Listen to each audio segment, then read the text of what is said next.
Netcasts you love. From people you trust. This is Twit. Bandwidth for the Tech Guy is provided by Cachefly. CACHEFLY.com. Hi, this is Leo Laporte, and this is my Tech Guy podcast. This show originally aired on the Premier Radio Networks on Sunday, July 7th, 2013. This is episode 994. Enjoy. The Tech Guy podcast is brought to you by Gazelle, the fast and simple way to sell your used gadgets. Find out what your used Samsung Galaxy, iPhone, or other smartphone's worth at Gazelle.com. And by Ting.com. Ting is a new mobile phone service that just makes sense. Save money with Ting. You pay for what you use, you don't need a contract, and Ting offers unlimited devices on a single pooled plan. To save $25 on your first Ting device, visit techguy.ting.com. That's TING.com.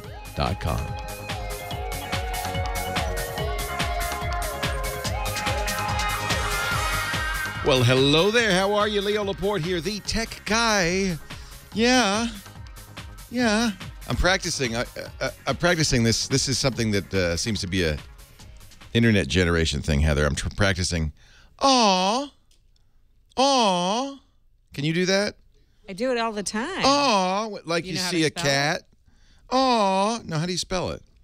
AWAH. You could add some more H's. It does seem like there's more than one syllable in there. Aw. That's it. Well, women can do it so well. Women can do it so well, and I think maybe because I don't do it again. Let me just hear it. Okay, picture a kitten Picture and a then just go, aw. You can't do it. Aw. You're getting better. Just speed it up a little. I wouldn't know anything about that except for the internet. This is all about, on Google Plus, Saturday is called Catter Day, and everybody posts little pictures of kitty cats. And then everybody goes, oh, what is it? Oh. Can't do it. Oh, I can't. You are so funny. I can do lots of voices. I can't do the I don't think that was better. I don't think men can do it. I think it's a chick thing. Actually, you know who can do it? My other producer, Chad. He can do it very well. Chad does the best. All you have to do is show him a little cat or maybe a baby goat, and it's Summon the OMG Chad. This is not a show about strange expletives. This is a show about computers and technology and the internet. But that's really where none of this would exist if it weren't for the internet and little fuzzy cat pictures on the internet. Oh, no, that sounds horrible. See if I could do it. It's no manly way to do it. Oh yeah, it is not a manly thing. No. Wow, that's so good. Cute when you try to say I learned Chinese. I studied Chinese, where every word has one of 4 different tones: up, down, down, and I can do that perfectly. I can't go Maybe if I thought of Mandarin, you should be able to do this. I should think it was a Chinese word. Maybe I could do it. Ma, No, it doesn't work. So the phone number, if you want to talk to Heather, she'll say for you. 8888 Ask Leo 8888-275-536. That's toll free anywhere in the U.S. because we have over 200 stations all over the country. And outside the U.S., we have lots of listeners on the internet. Thank you. And you can call via Skype or some other voice over the internet thing. New rule. What? The callers have to say today to you. And no crying. Sunday. We had some real crying yesterday. Yes. I felt terrible. So I thought about it. She's going to call and say thank you. She found the right person, and they retrieved her file. I hope so. So let's. I'll just briefly tell the story because I thought about it last night. Couldn't not think about it. I can't stop thinking about it. Poor woman had had a computer at her father's deathbed, and for 2 years she wrote down everything he said in Microsoft Works. And then at one point, Microsoft Works, after he passed away, she says 75-page document. After he passed away, at one point, Microsoft Works said, you have 2 copies of this file open.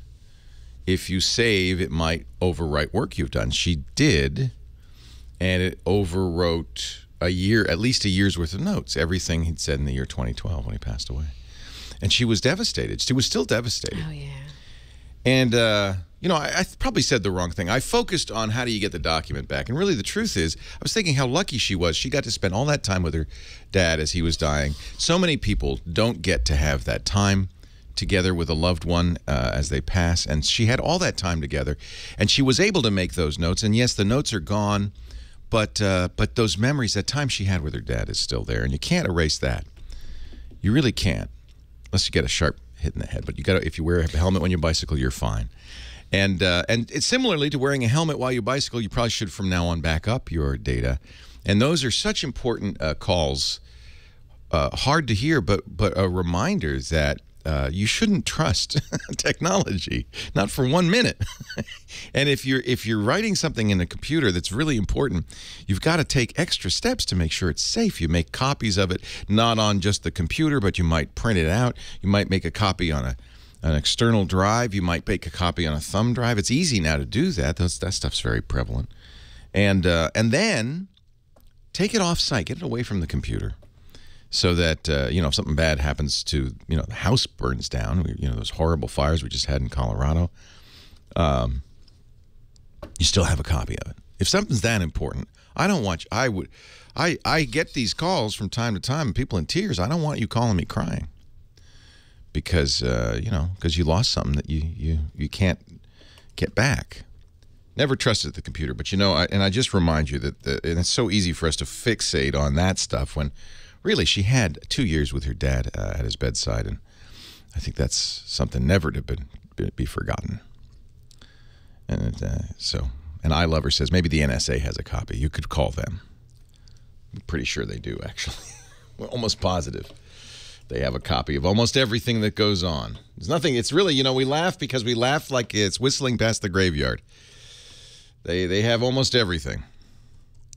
And then we had recommended in the past that people use a, you know, encryption to protect their privacy. Of course, that's a red flag to the NSA, which has told people, well, if you use encryption, okay, but we're definitely going to record everything you do then. And we had told people about a program called CryptoCat, which in theory allowed you to have private transactions, private instant messenger. Because we've learned, you know, that Skype, no, it's not, you know, Microsoft has the keys and apparently is just handing them over to anybody who asks. Not, you know, anything that's owned by a big company pretty much has been compromised.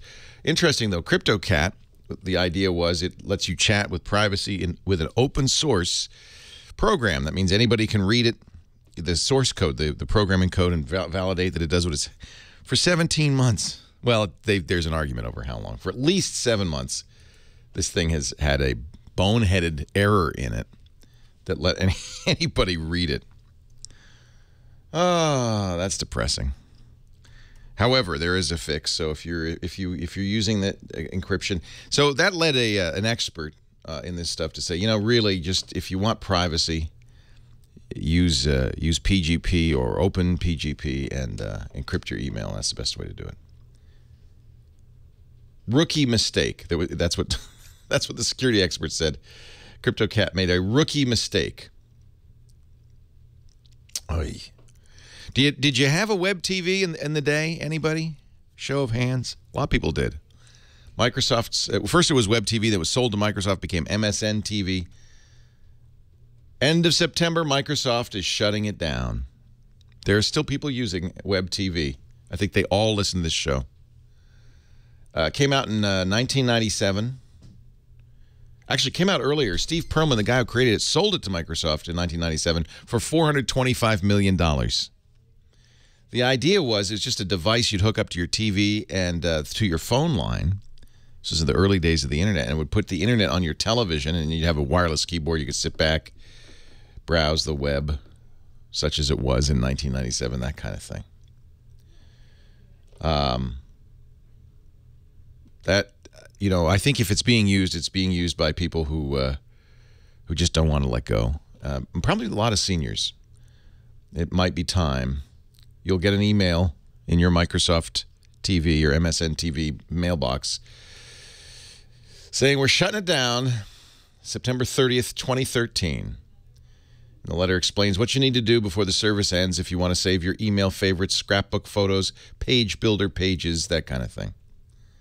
So just a little heads up. If I occasionally will get a call saying, I'm using MSN TV and something's not working, and well, there you go. It won't work at all after September. Aw. 8888 Ask Leo. It's still no good, isn't it? We're going to go to the phones. Take your calls right after this. Leo Laporte, the tech guy.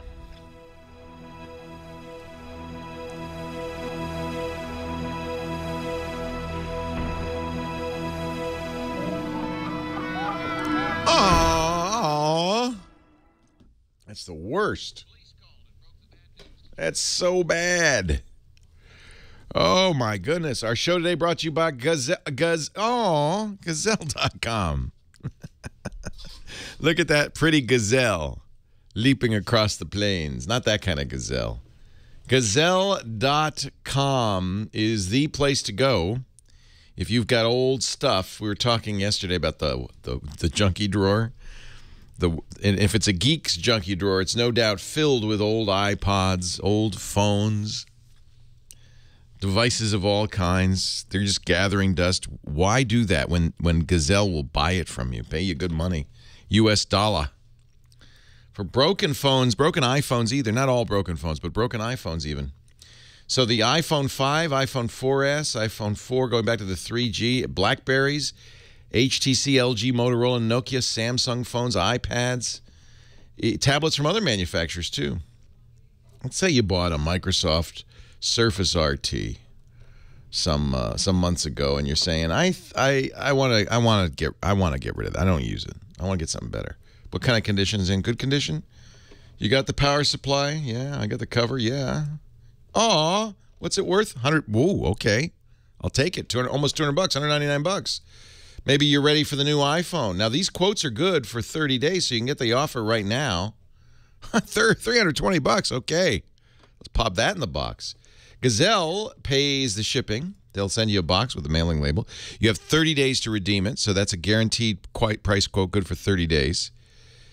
Once you ship it to Gazelle, you'll get paid fast. There are data experts who wipe the data, by the way, and they'll even, assess your, statement of quality. And if it's in better shape than you thought it was, and often this is the case, they'll up your ante. They will give you more money. I get people all the time emailing me, tweeting me saying, Gazelle gave me more.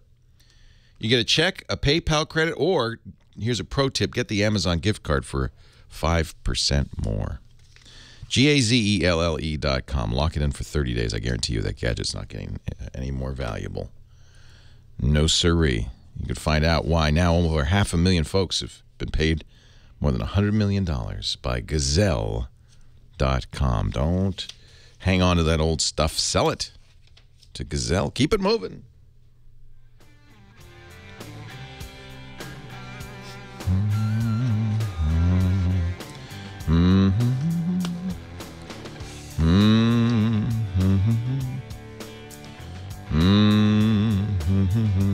Love my Roku 3.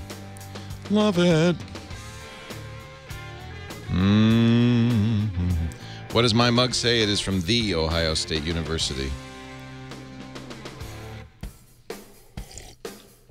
I should. Heather says it really well, doesn't she? She's like a master R. They said I should record you and put it on a cart. Hey, sorry, hang on. If I had a cart.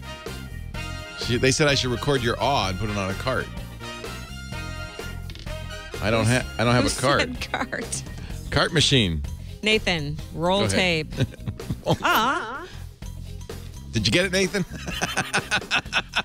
Oh, look at Bill in Michigan. He can't spell for.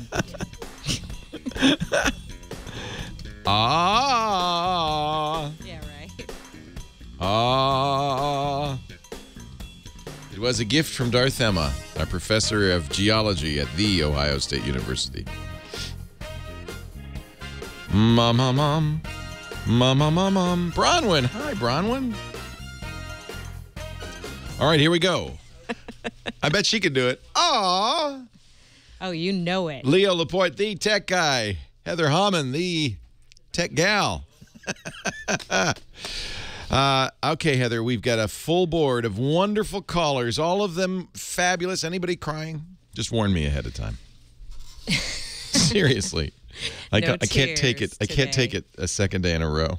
Yeah, no, just one a weekend. One a weekend. But Lisa in Downey has a similar issue with things disappearing on her computer. Oh, no, that's not good. Thank you, Heather. Hello, Lisa. Leo Laporte, the tech guy. Good morning, Leo. Oh. See, she could do it so well. Well, that hour was for yesterday because I waited all the way to the end and didn't get in. Oh, I'm so sorry. Oh, Lisa, I apologize. Anyway, my problem is I have an iPad and I've been using the notes pad to write a note. Okay. And for some reason, last couple entry just disappeared automatically. And I was wondering if there is like a limit of that notepad capacity, or even if, like in the desktop, I can just go to the trash can to recover things. And this notepad trash can, how can I get there? Maybe it's somewhere. Yeah, because they do have a trash can on the notepad. Right, but it's only when you touch it, it says deleted. Yeah. Cannot, there's nowhere to get anything out of it, is there? Right. Well, so the way this works, do you have it hooked up to iCloud? Do you know about that? Do you have your iPad hooked up to iCloud? Yeah, it is on iCloud, but I don't like iTunes, so my desktop, I don't have iTunes on it. That's okay, because iCloud doesn't need iTunes, but because the whole idea of iCloud is it's in the cloud.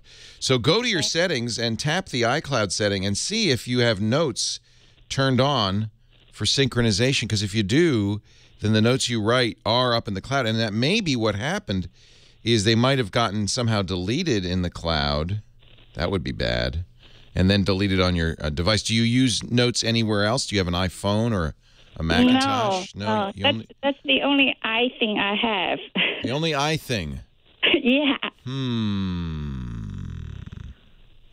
I do have an iPod. No, yeah, that doesn't say. Yeah, and that's an old one. The problem with this notepad it's pretty primitive, as you probably figured out. I mean, that's one of the reasons people like it. It's simple. Right. But now I'm a little bit concerned because if accidentally you brush the trash can or something, it's gone. Check in your settings. You know where the settings are. Click iCloud and see if the note sync is on. If it is, good news. You can then go to the web on a PC as well as a Mac or on anything, log into iCloud, and your notes should be there. And that's a good way of backing things up. Okay. I think my iCloud is on. Good. And does it say, when you look at where it says notes, is it switched on for backing up notes? Oh, yeah, no, on the notes it says off. Oh. So that means it wasn't backing them up. So this is another case of, paying it. See, if you only have a copy on your iPad of something, it's not preserved. It's not preserved. No, I'm going to suggest you use a better program anyway. It's called Evernote. Evernote. And that does have a trash can you can get stuff out of. Okay. I once sat in a very important meeting and took notes on sticky notes, which is the predecessor to notes. It was on a Macintosh, and didn't know at the time that if you closed the note without saying, it was gone forever. And I lost all the notes from that meeting. So I've been there, done that. It's the Notepad app. It's way too easy to accidentally hit that trash can and delete it. I don't really think I hit the trash can. I'm suspecting is there only so much memory for the notes. Well, how many notes do you have? I've been writing. I was writing. My husband has a pretty bad back pain, so I've been writing his pain log every day. Oh, interesting. Just about 10 lines a day, but it's been about a couple months. No. It's if it's got a limit, it's much larger than that. That would only be 60 or 100, 200 notes. I'm sure you can do more than that. Somebody in the chat room said there are pain log apps. Might make it a little bit easier to do a pain log directly. Just tap a number. Oh, yeah? Yeah. Okay. Okay. Thank lots of apps. Yeah, and then I like Evernote. I really would look at using that instead of the Apple. A lot of it's funny. A lot of the apps that come with the iPhone and the iPad, the Apple apps, are not the greatest in the world. And Apple actually, for a long time, wouldn't let people make duplicates, and then finally gave up and said, okay. And almost every one of them has a better version that you can download. For Notepad or Notes, it's Evernote. Actually, there's a lot of them. There's a ton of them. But I like Evernote, and here's why I like it. It automatically, you don't have to flip a switch or anything, backs up to the internet. And if you put Evernote then on your PC or your Mac, it's a free app. It will copy to your PC or Mac. So you have then multiple copies. If I create a new note, I don't think you have to save on this. Let me type some things. Da-da-da, do-da-da-da, be-be-do-ba-doo. Create a new note. Yeah, it automatically saves. So it's not a case of forgetting to save. I don't know what happened. There's no maximum that I know of. No. I suppose it's possible. It does save stuff on your iPad. If your iPad itself is full, things could get a little flaky. That could be it too. The other thing I would suggest is there's another way that you can back stuff up in the Notes program is to mail it or print it even. But if you tap the little icon next to the trash can, the little sharing icon. I tried to describe this to my mom the other day. There's a box with an arrow, and it's coming out of the box. That's the universal symbol, in many cases, for share. If you tap that, it's a square with an arrow turning right out of it. If you tap that, you'll see mail, and you can mail a note to yourself. And that's a good way to back it up, too. Again, you got to back this stuff up. You got to back this stuff up. At least for now, Lisa, turn on flip that little switch that says back up those notes. And then everything you've done so far will be backed up to iCloud. Makes me sad. I hope you're listening and you're thinking, gosh, what do I have on a device that is not backed up? Back that stuff up. It happens to all of us. Usually only once. One hopes only once that you lose something. Mail it to yourself, print it out. And PowerMac's pointing out, if you accidentally or intentionally delete something, it does delete it on the cloud too. So it's not the perfect backup. That's why I think Evernote might be a better choice.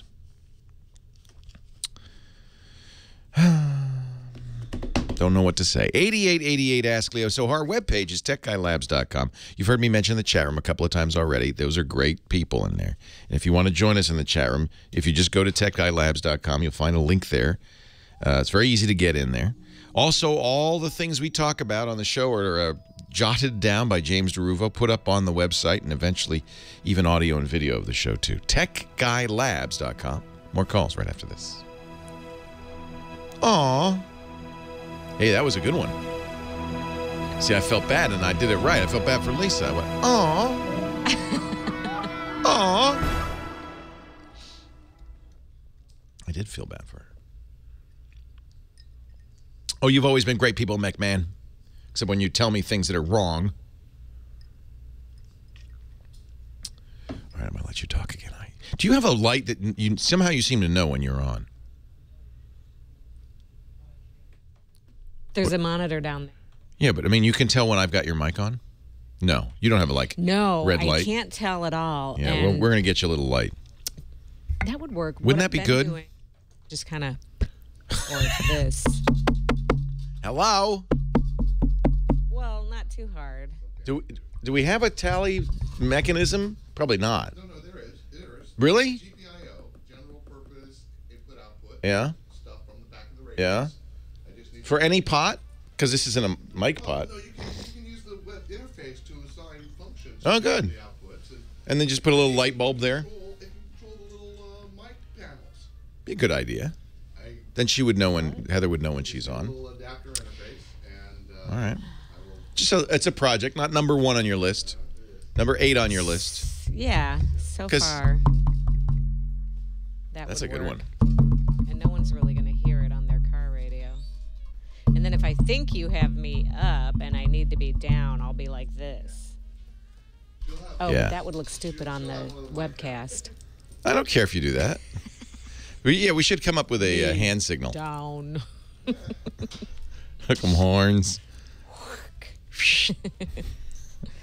We need a hand signal. Do people want to see what Jeff's up to? Lego cam? Ta-da. All right, I have it. No, I have a special top-down camera somewhere. I have to. Top down. I like this. You're worse than me. I'm just gonna stay away from that here. I'm not gonna say nothing. All right, so Leo overshot. I can give up something. I have to give up something. I can give up this. I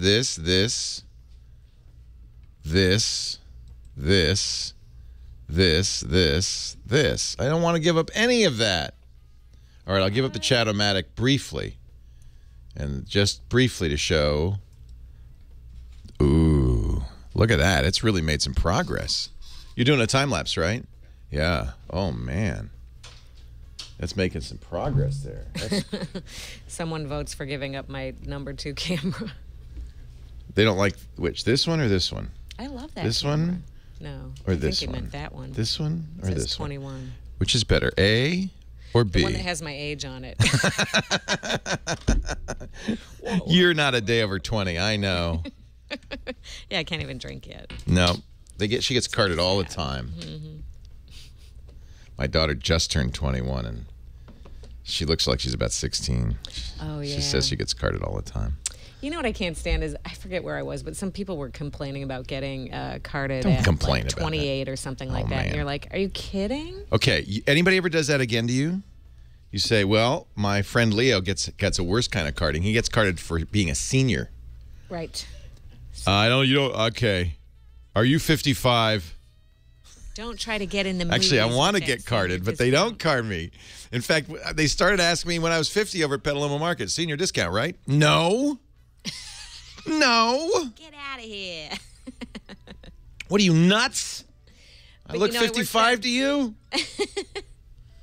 I worked that event 2 weekends ago, the Pride Yeah? thing, and I had to card people. And I Sure. was like, oh my God, If you look, no they idea even what say, if you look under 40, we're going to card you. Yeah, and I realized I had no idea what a 21-year-old looked like versus Not anymore. 23, 24, Not anymore. 30, when whatever. when you're young, you know.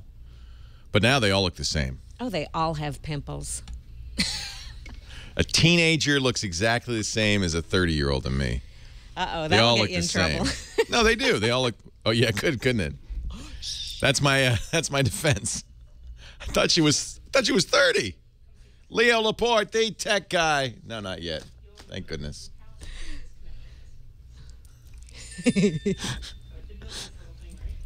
Leo Laporte, the tech guy. Aww.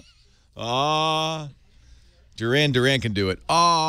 Leo Laporte, the tech guy. 8888, ask Leo.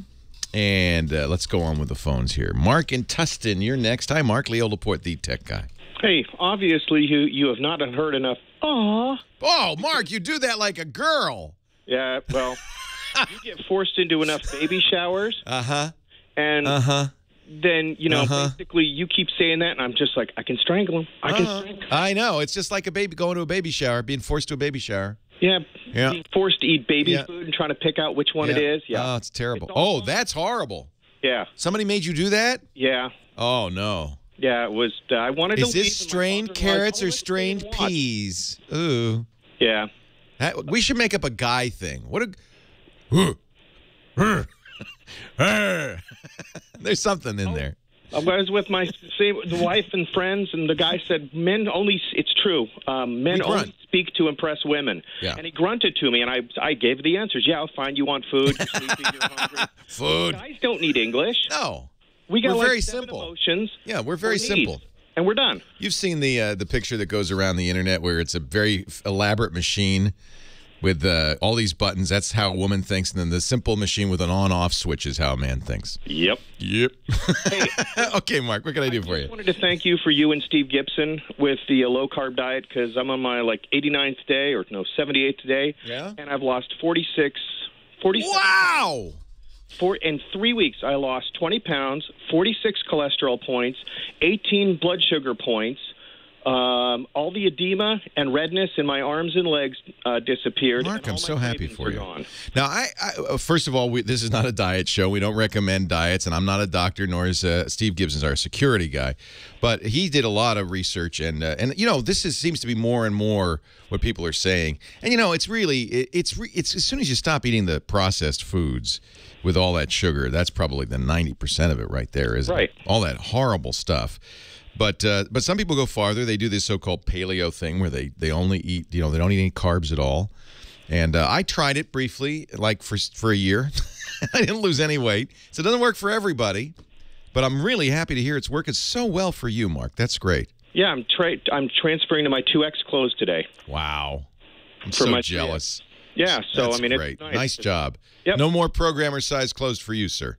No, well, I started at 302, so I'm now down to 255. So I got a ways to go. Yeah, you're doing good. Yep. Anyhow, so I just wanted to thank you and Steve very much for that, because to not be owned by food is just the most incredible thing. Yeah, and it's funny because if you don't eat sugar, it takes a week or 2 or 3, but you stop craving it. Right. Which is remarkable. Because I see a plate of pasta, I go, that's for me. And then, of course, you hear about the late James Gandolfini, who was so beloved and obviously loved his pasta. He was in Italy when he passed. Now, that's a great way to go, but only 51 years old, massive heart attack, and you really have to think, maybe I'm looking more and more like Tony Soprano. Maybe I ought to do something about it. Yeah. Hey, by the way, the only reason you get carded is the gray hair. Your skin is I have flawless skin. Thank you, Mark. Yeah, I mean, you got young skin. People look at the gray hair and they go, oh, okay, about age. What age does that hair look like? It's about the that hair. age. So I should get that Grecian formula stuff, do you? Yeah, and you'll be back in your 40s. Guaranteed. I'm happy the way I am. What can I do for you, Mark? Okay. Hey, I listened to this show called Know How. Yes, we do a great show, a podcast with Ayaz Akhtar called Know How. Yeah, the video works on most of the time on my Mac, but almost none of the time on my iPad. That's not right. Do you have an idea why? I have an iPad 3. It's the latest. I've got Mountain Lion latest on my Mac Mini. You're downloading it from iTunes? Straight to the iPad. Straight to the iPad using Instacast or something? No, just using the iTunes, whatever the okay. All Apple stuff. You have to get, I think there are versions that are not well, I don't know. I'll have to ask our engineering team. It may be that there are versions that are not compatible. It's easy to encode video in ways that don't work on portable devices. It has to be done fairly carefully. We make all our video is in a format called MPEG-4 or H.264, which should be compatible with most stuff, certainly a third-generation iPad. But I'll have to check into that. I don't know, Mark, but I will look into it. Okay. Hey, one last question. Because it should play. We want it to play on iPads, obviously. Right. So I should use something like Instacast. I would. There's some very good podcast downloaders, not Apple's. Most notably not Apple's. This is an example of what we were talking about where we said Apple makes apps that often are not as good as the best in class. There isn't an iPad-specific version. Which one should he download? Medium quality? Which all of them should play on the iPad. I'll try different qualities then. I don't know what's going on. The engineering team came running in here en masse, both of them, and said it should work. So I don't know. I'll look. We'll fix it. On the iPad, you said yesterday wireless doesn't work well, and I'm working with somebody who the network is great, and everybody else is working, but his iPad's really slow on wireless. And you were saying something about iPads have bad wireless. Do you have It's not in general, but Apple has from time to time had big Wi-Fi issues on its iPads. At one point, one university blocked iPads from their network because it wasn't doing it right. And most recently, now the MacBook Airs, the newest ones that just came out, having a lot of Wi-Fi issues. There's something about Apple and Wi-Fi, but it's not in general, and if you do the updates, you shouldn't still be having problems. Okay. Is it in a case? Make sure it's not in a case. Okay, I'll have to see if it's in a case. Yeah, you want to make sure, because it's got a metal back. If you look at the iPad at the top, there's this plastic thing. That's where all the beams are supposed to get out. Wireless doesn't work through metal very well. So all devices have somewhere plastic where the antennas are. Make sure that plastic is exposed, is not hidden behind a metal case, for instance. That would be a mistake. I don't have trouble with my Wi-Fi iPad at all. haven't in some time. You know, I think it's all software issues, and I think they've all been fixed. Make sure he's updating it as well. That would be important. Mark, nice to talk to you. We should give Tim Allen credit for the Manley sound. Susan in Denver. Hi, Susan. Leo Laporte, the tech guy. Hi, Susan. Hello, how are you? Don't let me scare you away. Oh, okay. That grunting's not for you. Are you sure about that? Aw. I'm not so sure. Aw. What can I do for you? You could change your mind. All right. I'm due for a new phone. Okay. Okay, my contract just ran out. I originally had the Galaxy 2, and it got stolen. Oh. Aw. And, yeah, see. But I couldn't replace it till now because my contract just ran out. Okay. So you mean you've been without a phone all this time, or you had some old one lying around? I had an old one. All right. And I had to use just one real old one. Oh, that's too bad. Yeah, that was very sad. Time for a new phone. Yay. Woohoo. Yes, it is. Who's your carrier? It is Sprint. Sprint, okay. Yeah. Well, I'm trying to decide. I don't have much vision. And everyone I know that doesn't have much vision seems to have the iPhone, but I'm a Galaxy fan. And I wanted to find out if you think the Galaxy is as good. That's a good question. Well, how was the S2 for you? Did you get to use it enough to get a sense of it? No. That's too bad. Really didn't, yeah. Apple is... now, I'm not blind. I don't have low vision, so I am not a good person to ask because I don't use accessibility features, but I am told by many of my blind friends that Apple is the best at this. However, I have to think that a lot of Galaxy devices and Android devices have pretty good accessibility built in. A lot of the same features. They have the voiceover capability. They don't call it that, but they have it. You know, this that reads this text on the screen. I think it'd be fine. Most of the time, and I'm sure Sprint will do this. They'll let you try a phone for a couple of weeks. I would try it, and get them to show you all the accessibility features.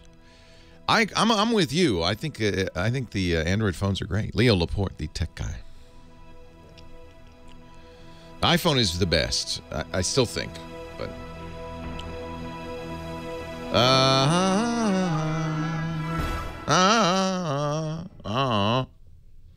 apps and projectors showcase amazing. You're right. The Wi-Fi iPads don't have that plastic doohickey.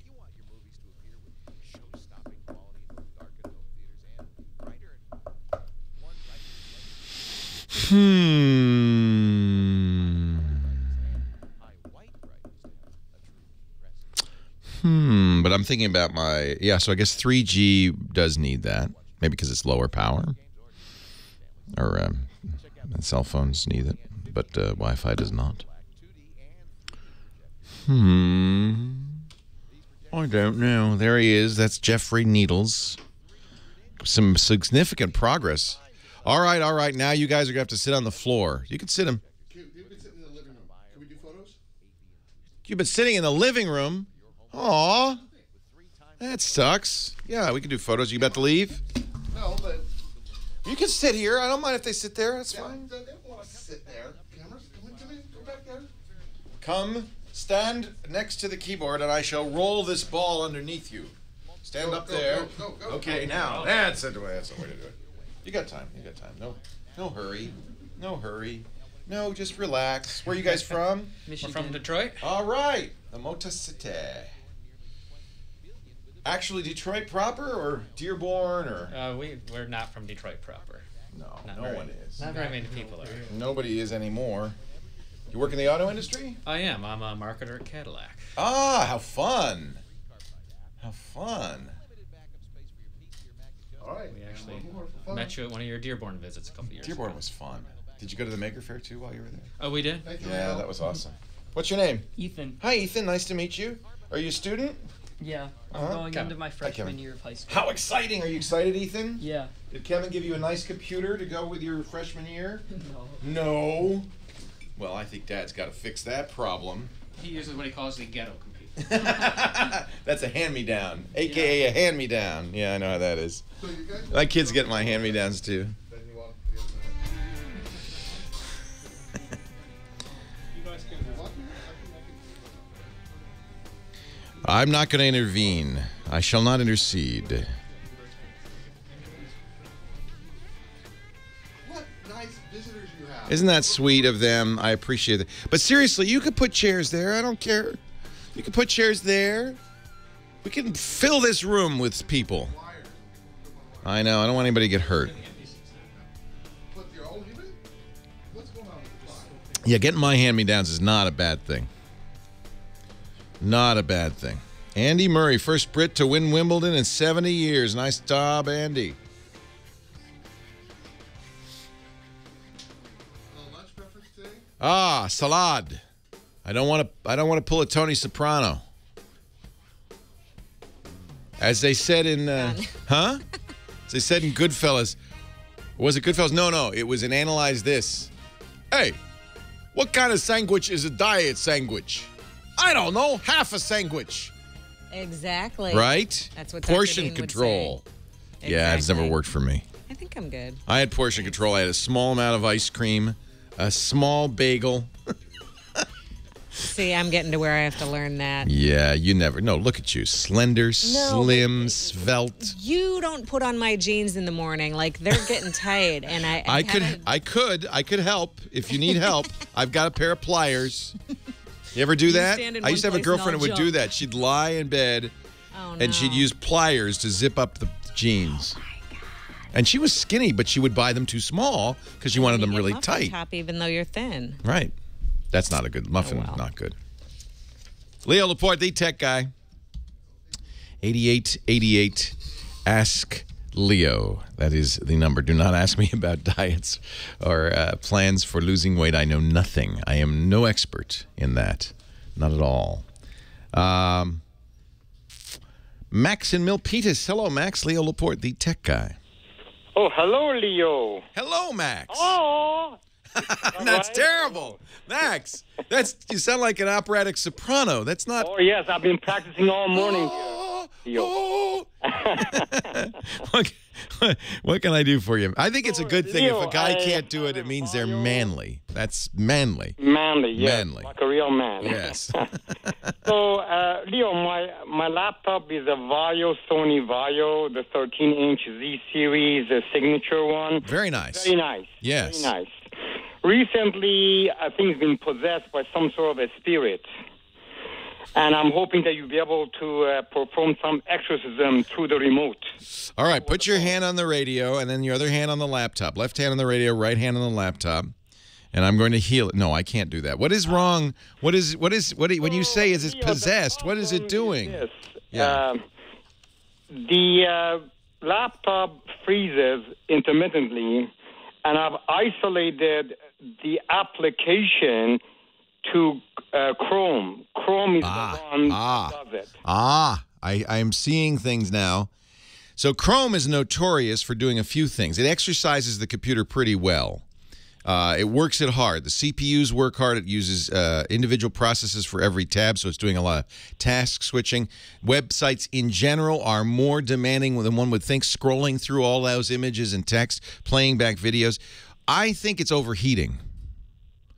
Do you ever play any video games on that thing, Max? Not that much, Leo, but let me tell you what the symptoms are. So I am browsing, about 3-4 tabs open. Yeah. All of a sudden, the CPU fan starts see, going that's high. That's because it's getting hot. Yeah, it's working. Right. And then the active tab becomes unresponsive. Yes. So the way Chrome works is each of those is a separate process. So that tab crashed. I see. Yeah. Now, it could be that Chrome itself is bloated, and I do believe that Chrome has over time, and all browsers do this, they go through cycles just like humans do, and we're going to put Chrome on a diet. Firefox was the culprit until very recently. Firefox was horribly bloated, and they worked very hard to get it skinnied down, and it's looking good. It's svelte. It's trim. So you might try Firefox, see if you have the same kind of crashes. Okay. Chrome is going to get skinnier because Google knows that it's gotten a little bloated, and so they're working hard. They've created a new project called Blink to skinny down Chrome.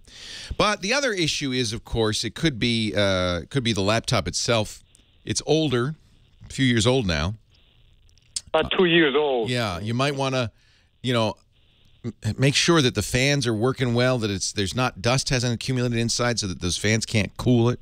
When you hear fans winding up, that means that it's trying to cool things off. Right. So I would, it's a Windows machine? It is of course Windows, it's FiO. Yeah. All up-to-date software, everything up-to-date. Does it ever crash when Internet Explorer is running? I don't use it that much, Leo, because as you said many times, the Chrome is much safer. Yes, I believe it is. And that's why I'm using all the time. Again, that's never been an issue before until recently. Again, I have it about 2.5 years now. Yeah. So also I've uninstalled Chrome 3 times and installed again. Just and you don't have a lot of add-ons or anything going on with No, not. Yeah, I just think people don't think surfing the web is challenging for a computer. Normally we think of things like editing video or photos or playing games as being the most challenging thing. But I think a lot of websites, if you have graphics and you're scrolling back and forth, it's got to move a lot of stuff through memory. If you're running video, if you're running Flash is a hog. Chrome has Flash built in. Yeah. So all of that can work your computer pretty hard. When you tell me the fans are spinning up, that tells me the CPU is heating up. The other thing that can happen is as computers get older, heat problems become more exacerbated. For instance, there's a heat sink that is attached to the surface of the processor with a very thin film of conductive paste. Sometimes that dries out or stops being so good a conductor, and then the CPU starts getting hotter. And, of course, that'll cause a shutdown. When you say shutdown, does Chrome just crash or the whole thing? No. It won't shut down. It just freezes. It means the cursor won't move anymore. Yeah, that's a shut. That's a crash. You have to turn it off and start over. Yeah. That's a hard crash. That's not Chrome. Chrome should not do that. That's overheating.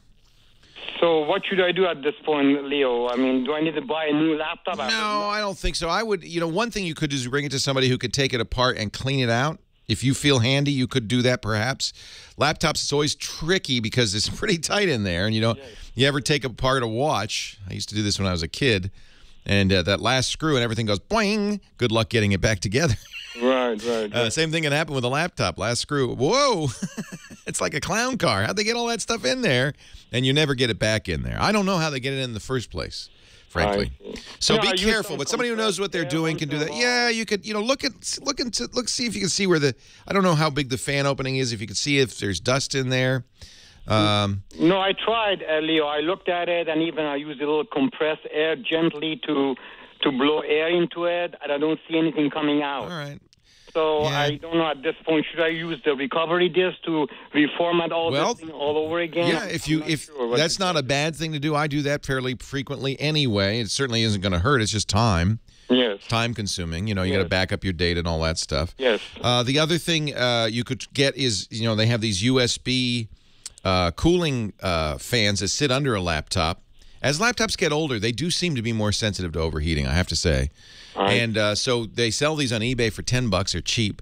And they have 5 little fans or 6 little fans that are blowing air at the bottom of the laptop. You keep the laptop on a surface where there's some clearance underneath it, right? It's not on a... Right. Well, normally, normally it is on the table. Yeah. You're not in bed with it with a wool blanket or something. No, of course not. Yeah. I would see if you can get it cleaned out. Take it in to get it cleaned out. Sony would probably do this. Bring it to a Sony depot, or you can get these cooling parts. They do make a difference. There is software online that you can get to motherboard monitor type software that will tell you exactly what the temperature is. Often the BIOS, if you reboot and you go into BIOS setup, the BIOS will have a temperature, but by the time you've rebooted, it's not accurate.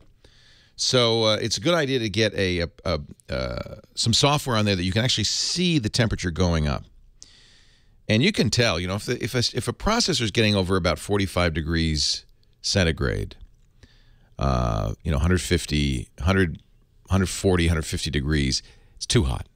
Anything more than that, it could very well just freeze up the computer. Cooling pad's not a bad idea. What's the best? Let me ask the chat room this, because I haven't used one of these in a while. I used to use motherboard monitor.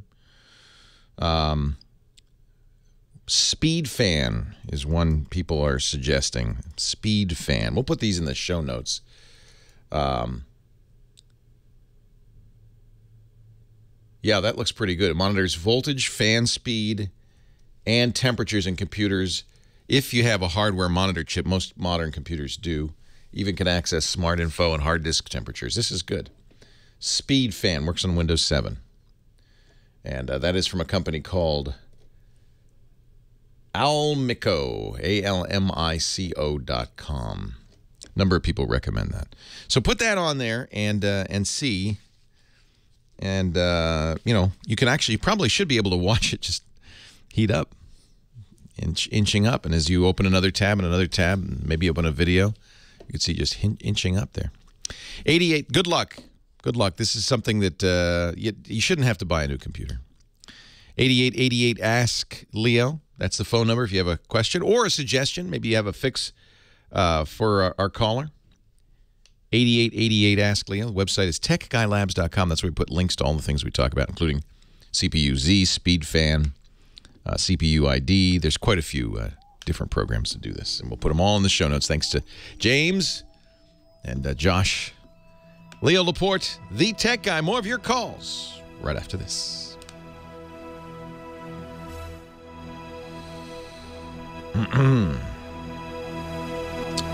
I mentioned that right at the beginning, I love her. I said Firefox.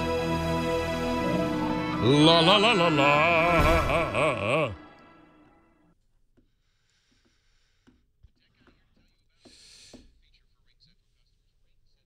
Oh boy. Our show today is brought to you by the good folks at Ting. I should have told the Sprint lady about Ting. Ting, if you have good Sprint coverage, if you are in an area where Sprint does a good job, I want you to go to techguy.ting.com. They are a Sprint reseller, so that's why I mentioned Sprint. They are riding on the Sprint network, but they do a great job of being a cell company. In fact, that's their whole kind of plan.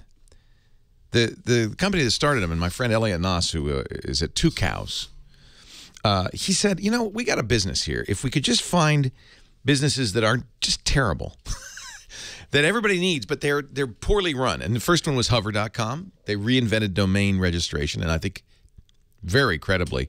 And now they want to take over cell phone. Why would a cell service treat its best customer like criminals?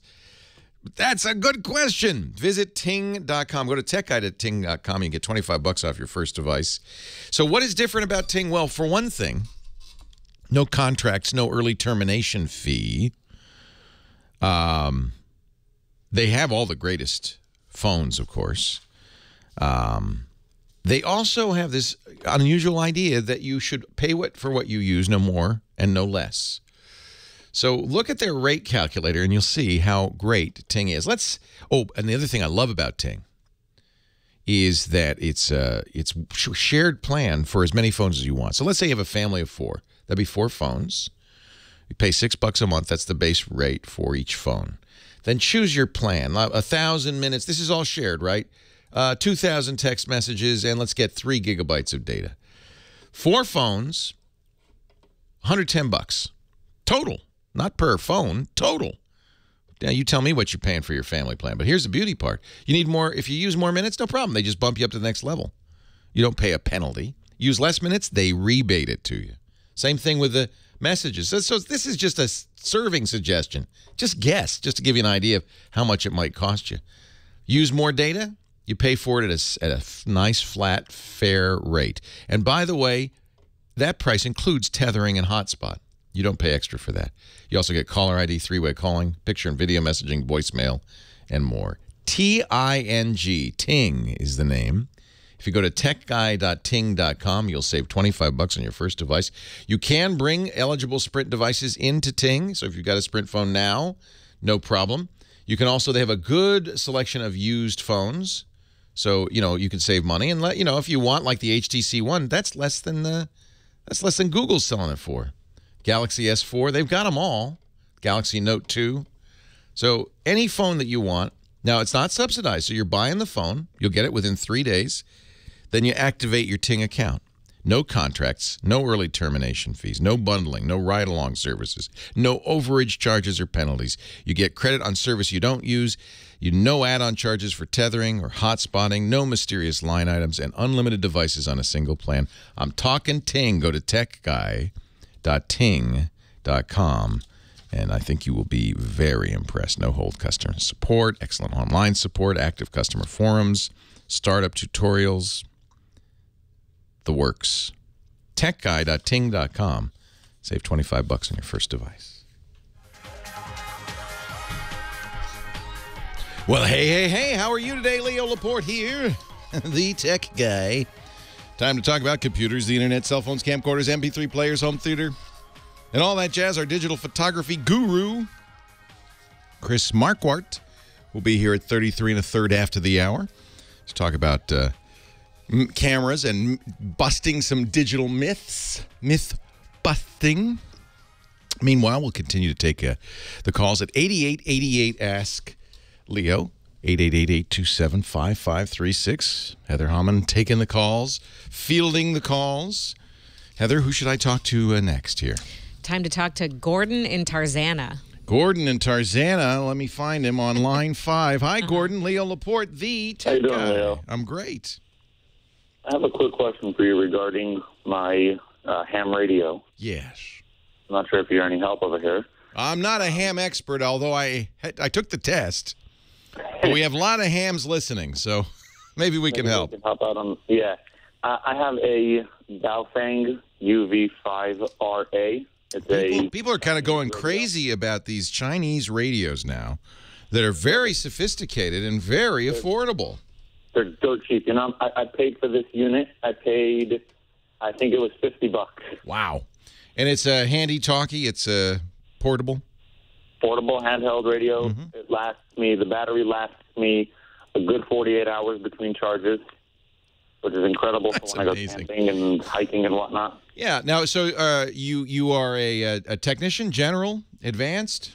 No, I use it. I'm part of a volunteer response group. That's perfect for that.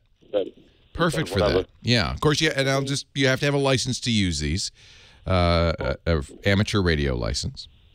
Well, yeah. Basically, my problem is I'm trying to program it. Yeah, look at all those buttons on the front. No, not that. I'm not doing it manually. I'm doing it through my computer. Okay. And it says whenever I try to upload it to the radio, it says an error has occurred. Radio did not respond. Yeah. Well, I am not. I have no idea what that means. It's certainly a lot easier to do these things with software. In fact, what you get on a Baofeng and some of these less expensive radios is, kind of not the ideal user interface. I guess not the ideal user interface. So we have somebody in the chat room. Bad Feed says he has this exact radio. If there's anybody in the chat room who's knows if there's a simple fix to this, it sounds like it's a USB cable. It sounds like it's probably broken. The real issue on this is getting the drivers installed ahead of time on your Windows device. So before you plug it in, you got to get the drivers of software on Windows, and then when you plug it in, at that point, Windows will go boom boom, and should say, "Oh, I see this. This is a Baofeng radio," or whatever it says. I'm not sure what it says. It may not say that, but it should recognize it as something, and then install the drivers for it. MJA Sono in our chat room says it's the prolific driver for the USB to serial adapter. So make sure you're using that driver and you've installed it ahead of time. The disc may not have come with the radio. You paid $50 for it, right? So you may have to go online and download it. We'll put that name in the show notes at techguylabs.com. A number of people in the chat room are saying you might want to try something called Chirp. Don't know what that is. I'm sure it's software. But everybody, all the hams in the chat room said, "Oh yeah, Chirp, which is a serial to USB program, will help."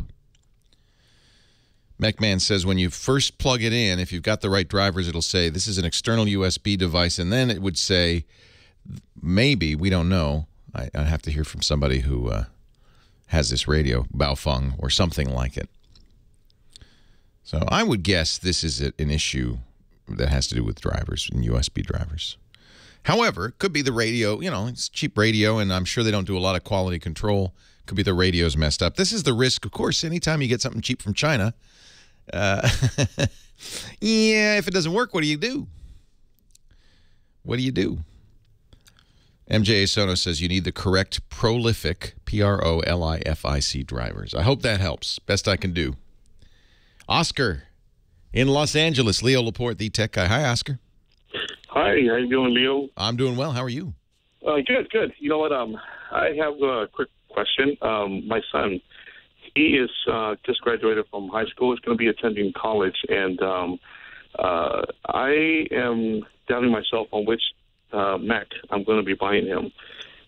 Either with. It's funny you're in the same boat I am. Just graduated. My son just graduated. He's going to college in Colorado.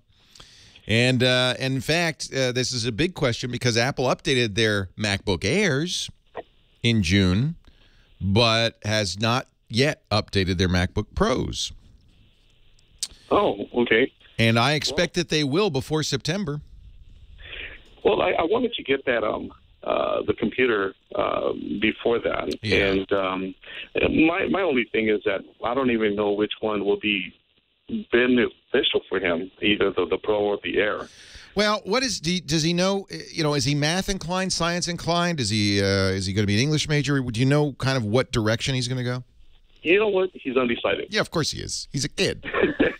The only reason I ask is there are some jobs, if he's going to take an engineering class or a computer-aided design class, there are some classes where he might be using higher-end software that might require more hardware. Although even then, most of the time colleges will have in the computer lab this software already installed on computers there, and it'll be easier for him to use it there anyway.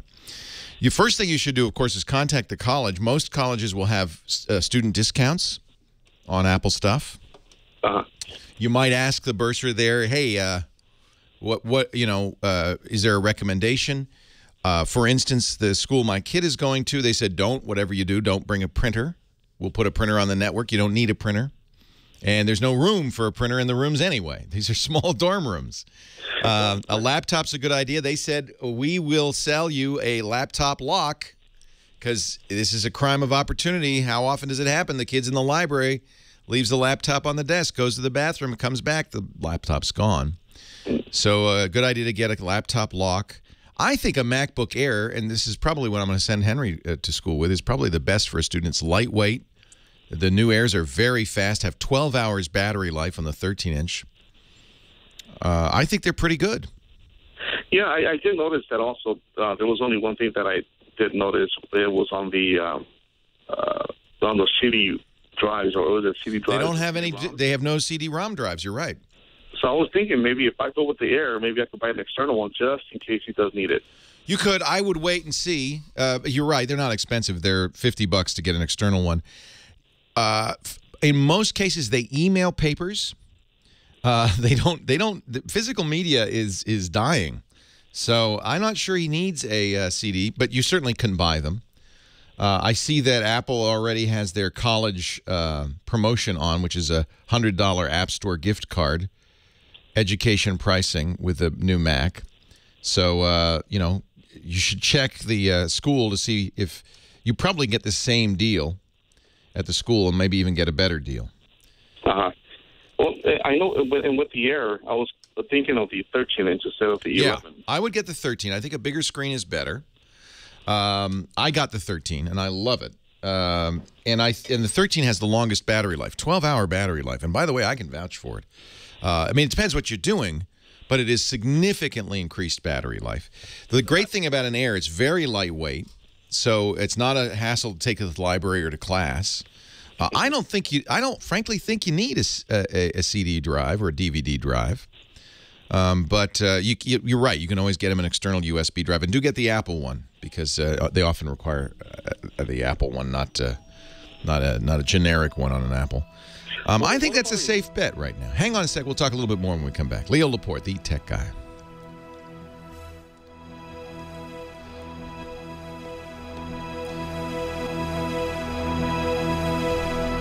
You know what I found interesting? At University of Colorado, they said, and when your kid brings his laptop to school, we're going to make him put an antivirus on it, Mac or PC. They do provide it. They say if you want to put one of your choosing on, put it on before he comes, because if he doesn't have one on and when he gets here, we're going to put ours on there. And I didn't get a chance to ask what one they put on. Should have, huh? Yeah, and it was really good. I went to the computer orientation talk, you know, what the kid needs to know, and I was glad I did. And they have pretty good policies. I was impressed. They knew what they were talking about.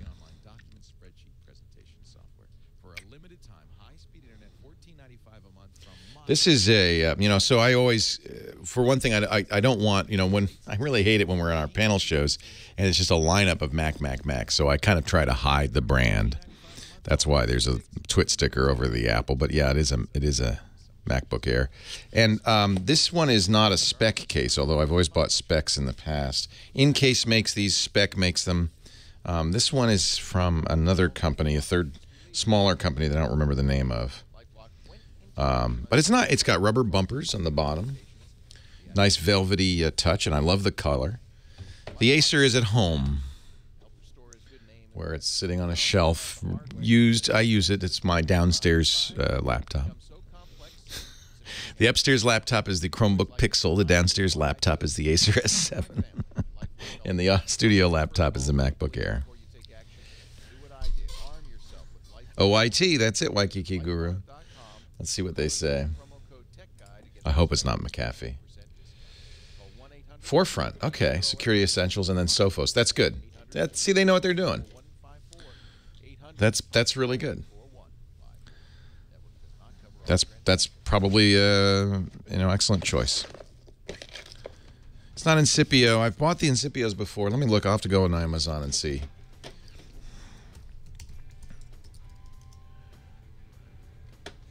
Look at my orders, and I'll tell you because I got it from Amazon.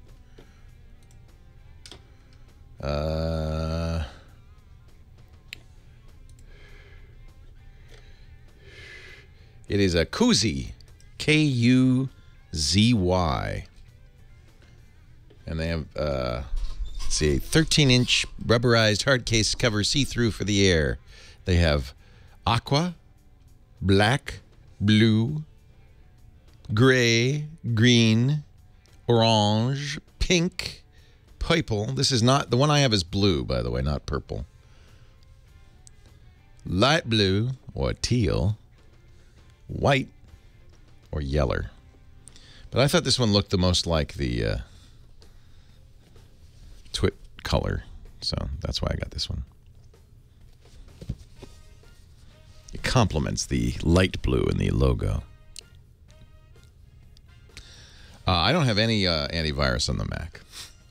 I really don't think a Mac needs an antivirus. Yes, Nathan, we want the Kodachrome theme when we come back at the bottom of the hour. Chris Marquardt is demanding it. Absolutely. he's demanding it.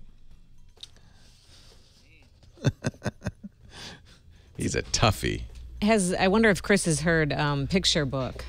I forget who originally did it, but the Young Fresh Fellows version is really good. The Young Fresh Fellows Picture Book. How about that, Chris? They used it in an ad a few years ago. Some picture software. Leo Laporte, the tech guy, 8888. Ask Leo. The 80s were the best decade ever. See, I don't think so, but I'm an old man. I came of age in the 70s. Not that I would think the 70s were the best either, but I kind of like the 90s. I was a fan of the 90s. Really? Yeah. Just because of all the tech stuff? I guess. It was your ascendancy. I mean, did you like it for it, or did you like it because of what was going on? No, not because of my life. Okay. I'm thinking music mostly, right? And styles. Really? You're unbelievable. Yeah, that was a good song. You didn't like that? Well, And didn't the style sort of rip off the 80s? Wait a minute. Well, it all rips off everybody else. So you don't operate in a vacuum. Rip off is such a 90s strong was, word. Plaid, flannel shirts. Yes, right. Seattle, grunge. Got it. You just took off on a word association there. That was good. Yeah. Plaid, flannel, grunge, Seattle. Soundgarden, Nirvana, that kind of thing. 8888 Ask Leo. See, 8888, 1988. Just think of that. 8888 Ask Leo. That's how you remember that. Leo Laporte, the tech guy. We were talking about going to college computers with Oscar in Los Angeles. His son is a high school senior. Oscar's thinking, and I'm kind of agreeing with you, MacBook Air is a good choice. We have yet to see the MacBook Pros with Retina display. And I think that they're going to update those before too long, but not yet. Given that they haven't, and as you say you're buying it today, I would say absolutely a MacBook Air. Oh, that's good to know. You know what, Leo, I have another question. With the 128 and the 256 gigabyte on these Airs, yeah. I was thinking of going on the 256 just to be on the safe side. Yeah, I got the 256, but 128 is enough too. And maybe what you want to do is give him an external drive along with that. It has USB 3 and it has Thunderbolt. So I think the idea of a fast external drive to make for the extra stuff is good. And then, but you're right. You could go with 256. It's really how much money you've got to spend. Okay. I like, it's so funny. We're used to having terabyte and higher drives. So and the reason it's such a small drive is because it's a solid state drive. But I have to say, it's worth it because it's so fast. It's the fastest drive I've ever tested. Unbelievable speeds on this new MacBook Air because it's connected via the PCI bus, not the SATA bus. Leo, and thanks for saying about the external hard drive because I was going to leave my other question to you. What do you recommend for a Mac for an external hard drive? It doesn't matter. You can go to any USB 3 external hard drive is fine. Okay, they're all Mac compatible. So if I buy a Western Digital, because I'm so used to buying Western Digital, yeah, it's fine. Do I need to format it or anything? No, he can reformat it if he wants to, but it'll work with it out of the box. Okay, so he shouldn't have any issues whatsoever. Yeah, you might, the advantage of not reformatting is then a Windows or a Mac can read it, which means he can bring it around. If his friends have Macs or whatever, or PCs or whatever, he could still read it. On the other hand, for best performance, if you're never going to try to read it with any other computer, then I would reformat it as an HFS drive, a Mac drive. But you can do that with the drive manager on the Mac. It's easy to do. Okay. Well, you know what? That was, I guess, the confirmation that I needed. Good. Yeah, I think he's going to be happy. But do check with the school. Education discounts, don't forget. Ask them what they recommend. I think the MacBook, I have to say, for a student, something this light, it's very fast. I probably would get, if money's not an object, I would load it up. I'd get 8 gigs of RAM. I'd get the 256 gig drive. I would get the i7, not the i5. But you're going to add, $500 or $600 to the cost of the computer by doing so. I think, frankly, the base model is fine. And for a kid going to college, that's, let's save some money for the tuition. I think the base model is just fine. Do buy a Kensington lock. Actually, I don't see, they used to keep the Kensington port on these things. They don't have it anymore. So just make sure the kid is very responsible. That's a contradiction in terms on a college freshman, isn't it? That's maybe why you don't want to spend a lot of money on this. You can almost, you're going to hope it doesn't get stolen, but if it does, it might, if you've spent a lot of money on it, it's going to hurt a little bit more. You probably want to get insurance on it. I would.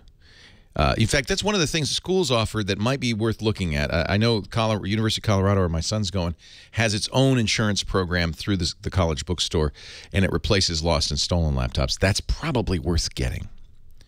Probably worth getting. 8888 Ask Leo. There's the chat room saying, well, what's your son getting? I don't know yet. I'm waiting. Okay, so I'll be honest. Shall I be honest? I'm waiting to see if Apple comes out with the new MacBook Pro, in which case Henry will be getting this MacBook Air, and I'll be getting the new MacBook Pro. That's what Henry's getting. We'll just wait and see. Dickie in Crystal River, Florida. Hi, Dickie. Leo Laporte, the tech guy. Good boy. I should say buenos dias. Buenos dias, senor. How are you? Well, I should get it all because I just left Costa Rica and I'm back in the States. Oh. Yeah, exactly. Aw. Yeah, did you have fun in Costa Rica? We had a phenomenal time up in the northwest quadrant, Papagayo. Papagayo, I hear wonderful things about it. Never been. Very, very good. Highly suggest it, but you need to stay more than 6 days, I can tell you that. Oh, yeah. That's too short for any vacation. Exactly. Yeah. Got a question for you. I've had a combination of I got a Canon 40D, and I also have a little Canon Power Shot or Cyber Shot, whatever. And Nice. Underwater video. And Whoa. Bet you got some great pictures. Video as well. Oh, wonderful. So now I'm at a dilemma where I've been kind of doing these PowerPoint studio shows, and I want to kind of go a little bit more upgrade to a movie kind of aspect. Is this for boring the relatives with? Is that the plan? Yeah, I spend some more time on the PowerPoint shows, my mom and dad. I just figured if I could put it up on Facebook or some other medium. Hey, that's a great idea. Yeah, if you make it a movie, then you just post it, and they can not watch it at their leisure.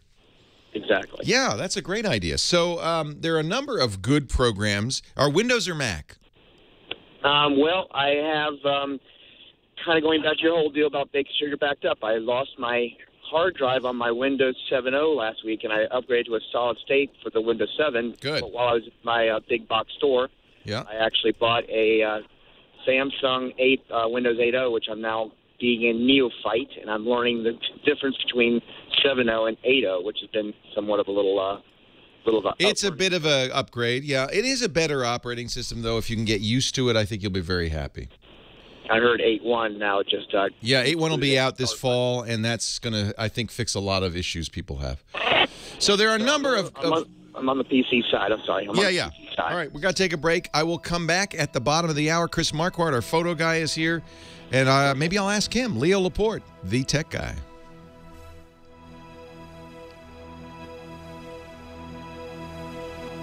Kodachrome, it gives me the nice bright colors. No. It gives me the greens of summer. Are you guys leaving? Wow, that was easy. All I have to do is sing, and everybody walks out. I have an empty studio. Look at that. Look at that. Doesn't Heather look great? Is that not a great blouse for her? Am I wrong or am I wrong? I'm right. Okay, on today's show. All righty, hang on a second. Kodachrome. What? Can the callers hear us in this part? Yes. All right. So don't say anything mean. Well, it's not mean. I just don't. What is MSN TV that you talked about? Yeah, Web TV. It's dead. It ends September 30th. But if you don't have one, you don't have to worry about it. Is that what they're calling about? Yeah. Does she have one? Let me see. Or are they just curious? What are you talking about? What is that? It seemed like she was curious. Yeah. If you don't have it, you don't have to worry about it. But if you have it... You do have it. Okay. Oh, we should talk. To know what she can do. Yeah, that's a good one. I like that. Question. Yes. Okay. What's your name? All right, I'll turn off your mic now so you can swear at them. Welcome back, gentlemen. Apparently my screaming did not bother them. Kodachrome. It gives us the nice bright. So do you have? You don't, because you use a Mac and you probably use the Aperture slideshow mode or something. But if somebody took videos and pictures, you make videos out of these. The Everest, Best of Everest guys makes beautiful Everest picture videos.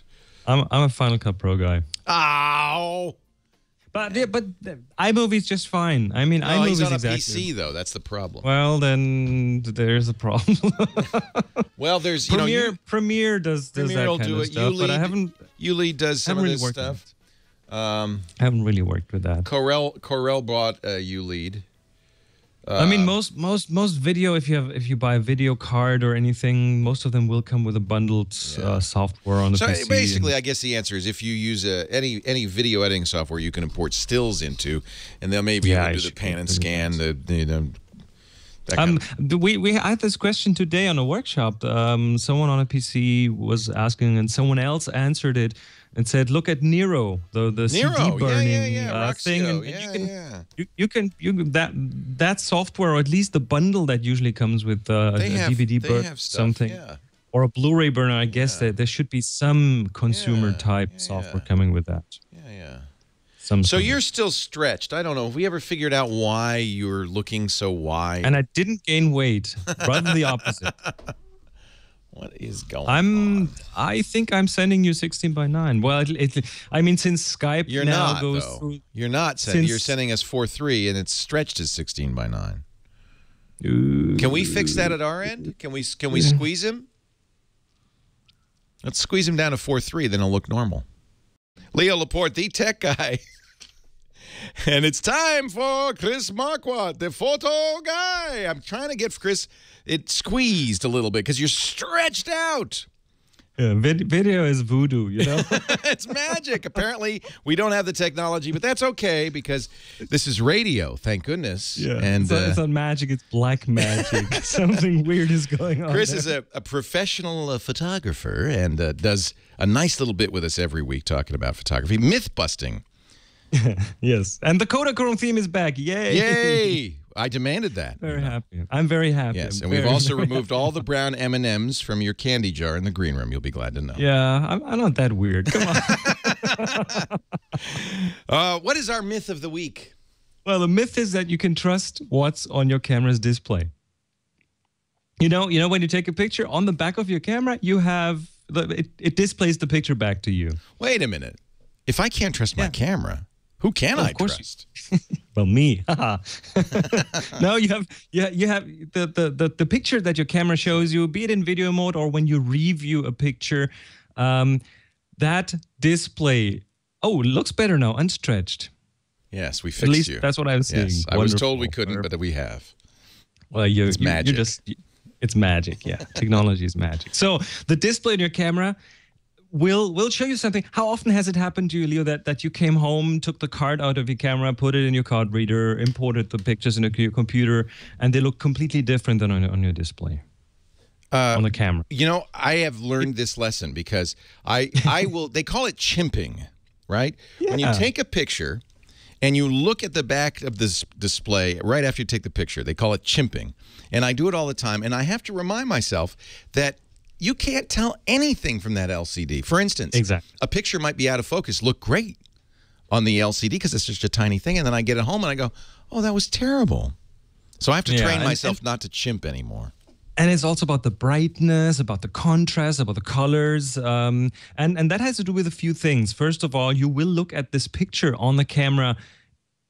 You will take the camera to different places. So what's behind the camera, what you look the picture at in front of, is going to be a different background everywhere. The surroundings do matter. If you're in a room and it's dark, the picture will look much brighter than it actually is. If you're out in sunshine, the picture will look much darker. Even if your camera has a kind of an automatic gizmo that fixes the brightness automatically.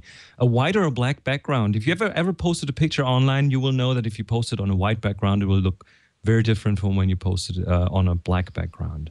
So, in short, that's more than I even thought. I mean, I was just figuring, well, I'm not seeing it on a big screen, but the background is even important. Our eyes are not scientific instruments, so let's just leave it at that. The eyes are not.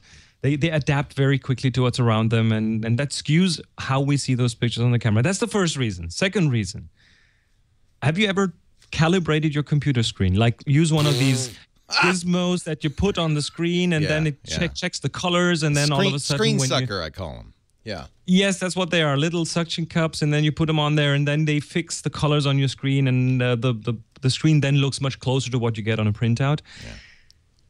That is something that you cannot do on a camera. So the little screen on your camera is not calibrated. It comes the way it comes from the factory, and if the colors are slightly off because in the factory they didn't put it right in the middle, then they are just slightly off. So wow. Yeah, absolutely. So you cannot calibrate a camera screen. So should I not use the LCD at all? Yes, you should use it. I mean, you will be able to check your composition there. Yeah. The histogram, that's useful. The histogram is super useful. Yeah. That is more important than any brightness you see on the screen. That's the graph that you could sometimes see on an image that if you could turn it on, you know. Histogram gives you some information about the picture. There's lots of blogs and things that explain that. But there's a third reason. If you shoot RAW, then what you're looking at on the back of your camera is a JPEG. It's not the actual RAW file. What the camera shows you on the back is it creates a JPEG and it embeds that into the RAW file. It sticks that in there and then displays that to you. And guess what? You have these image styles, these picture styles on your camera, like a vivid one, a more contrasty one, or a neutral one, or a landscape one, or a portrait one that change the colors.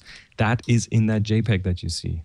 So you shot a RAW file that has all information in it, and then that little JPEG in your camera is going to be just, it might be very contrasty, very color saturated, it might look very pleasing to you, but the RAW file that you have is very different from that. So even that will skew your perception. So for exposure, learn about the histogram. That's a very important thing to know. Don't trust if it looks too bright or too dark. There is a chance that this won't be right. Checking focus is very difficult on these cameras. Even if you zoom in, you're not really seeing, because you zoom into that JPEG and that's a very squashed kind of format. It has not all the information. And if you shoot RAW, just be aware that the colors on your display on the camera will be different from what you get at home. Don't be surprised if the colors look different when you import it into your computer. And just because it looks like it's in focus on the back of your camera doesn't mean... It's so funny because some of the defects that I get in my images, I see them on the big screen and I can't miss them, but on the little thing you can't tell. You will get experience though. Over time, you will learn what kind of weird things your camera does to pictures, or how they look. If they look this way in your camera, and they will look a different way on your computer screen. So over time, you will kind of develop a feeling. It just takes practice. You have to go out and shoot lots. And I also feel like chimping just takes you out of the scene. It takes you. You're busy looking at the back of the camera. I mean, it's useful, but. If you spend like 5 minutes with every picture, that's true. But I set my camera to show me the picture for 2 seconds, and then switch yourself off. Okay. And I do look most of the time. I take a quick test look. I usually look at the histogram if the exposure is right, because the composition, I already saw that when I composed the picture. So I kind of have But you're looking to make sure it wasn't too dark or too bright. And that's what I check for. And then if I got it wrong for some reason, or if the camera got it wrong, I fix that and reshoot if that's possible. So we have a caller. Is he still on the line? But who was looking for a way to make a video out of his stills and films from Costa Rica. You said you use Final Cut, huh? Well, I'm a Mac guy, so I have Final Cut Pro here. But a video, just a standard video editing program is so on a PC. Premiere Elements would probably be a good choice. Premiere Elements will do. So, sometimes even those, if you buy a CD burner or DVD burner or something like that, sometimes it comes with a little software bundle that does that. Consumer software. Yeah, Roxio is actually pretty good for that. Yeah. Toast does a good job. I think even Nero burning ROM will probably have something in it that will allow you to throw pictures in and get something out of there that resembles a video with some moving pictures. I think maybe even Windows Movie Maker, which you can download if you don't have it on your machine. Windows 8 no longer comes with it, but you can get it at live.com, get.live.com. Would probably be enough too. You're making a movie, and all of these will allow you to put stills in as well as video. That's probably the case with most of them, yeah. Chris Marquardt is at the Tips from the Top Floor podcast. You can find out more about his workshops at Discover the Top Floor. And of course, UK in August. 2 workshops, one in Liverpool and one right outside London. Oh, fun. That's great. Yes. And of course, chrismarquardt.com, the place to go. Thank you, Chris. Absolutely. A little photographic myth busting. And if you want to get a link to Chris's blog or his site, of course, techguylabs.com. And what is our assignment again? The assignment right now is heat. Heat, that's right. Oh, perfect timing as we heat up around the country. So we're looking for you to take a picture, brand new one, fresh one, of illustrating the concept or the idea, heat, uploading it to our Flickr group, Tech Guy. 1 per week, and we'll review them in a few weeks. Thank you, Chris. Totally. Leo Laporte, the Tech Guy. Kodachrome, you give us the night. Yeah, so apparently we can't squeeze you on this. I really wonder what's... I'll dive into the config files. You use the webcam settings program from on your Mac? I do, but that doesn't do anything with the aspect ratio. That does not touch that at all. And what version of Skype are you using? I'm on... Current version, probably, right? It's 650.443.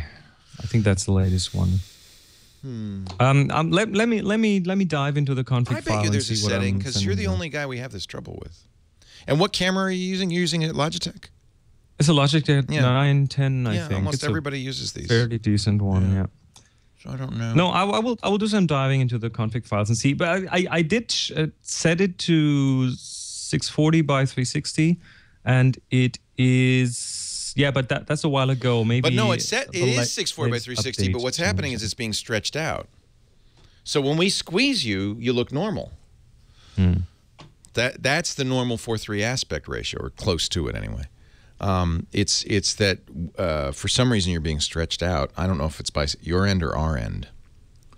I am opening... That's all right. That's all right. The config file... Video... Assuming they didn't change anything. Width 640, capture height. Oh. Yeah. Capture height 480. Ah, maybe that's it. Yeah, but yeah, Skype changed that on me. Do we have time to do a quick second test? Can I restart Skype? Let me hang up. You call me back. Okay.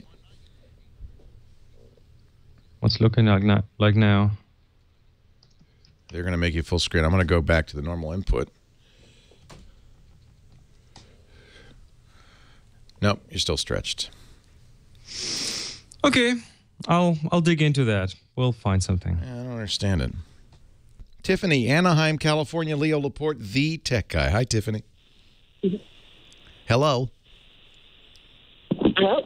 Oh, she came right. Don't trip on the way over there. You okay? Yeah. Okay. I know. We keep you on hold for a long time. It's okay. It's okay. Okay, I had a question about Flash Player. Oh, good. I keep running across websites on my phone where it'll say it has content that requires Adobe Flash Player, but it, what do you call it? The Google Play Store says that there is no compatible. Right. So you can't play it. Right. Same thing on an iPhone and an iPad.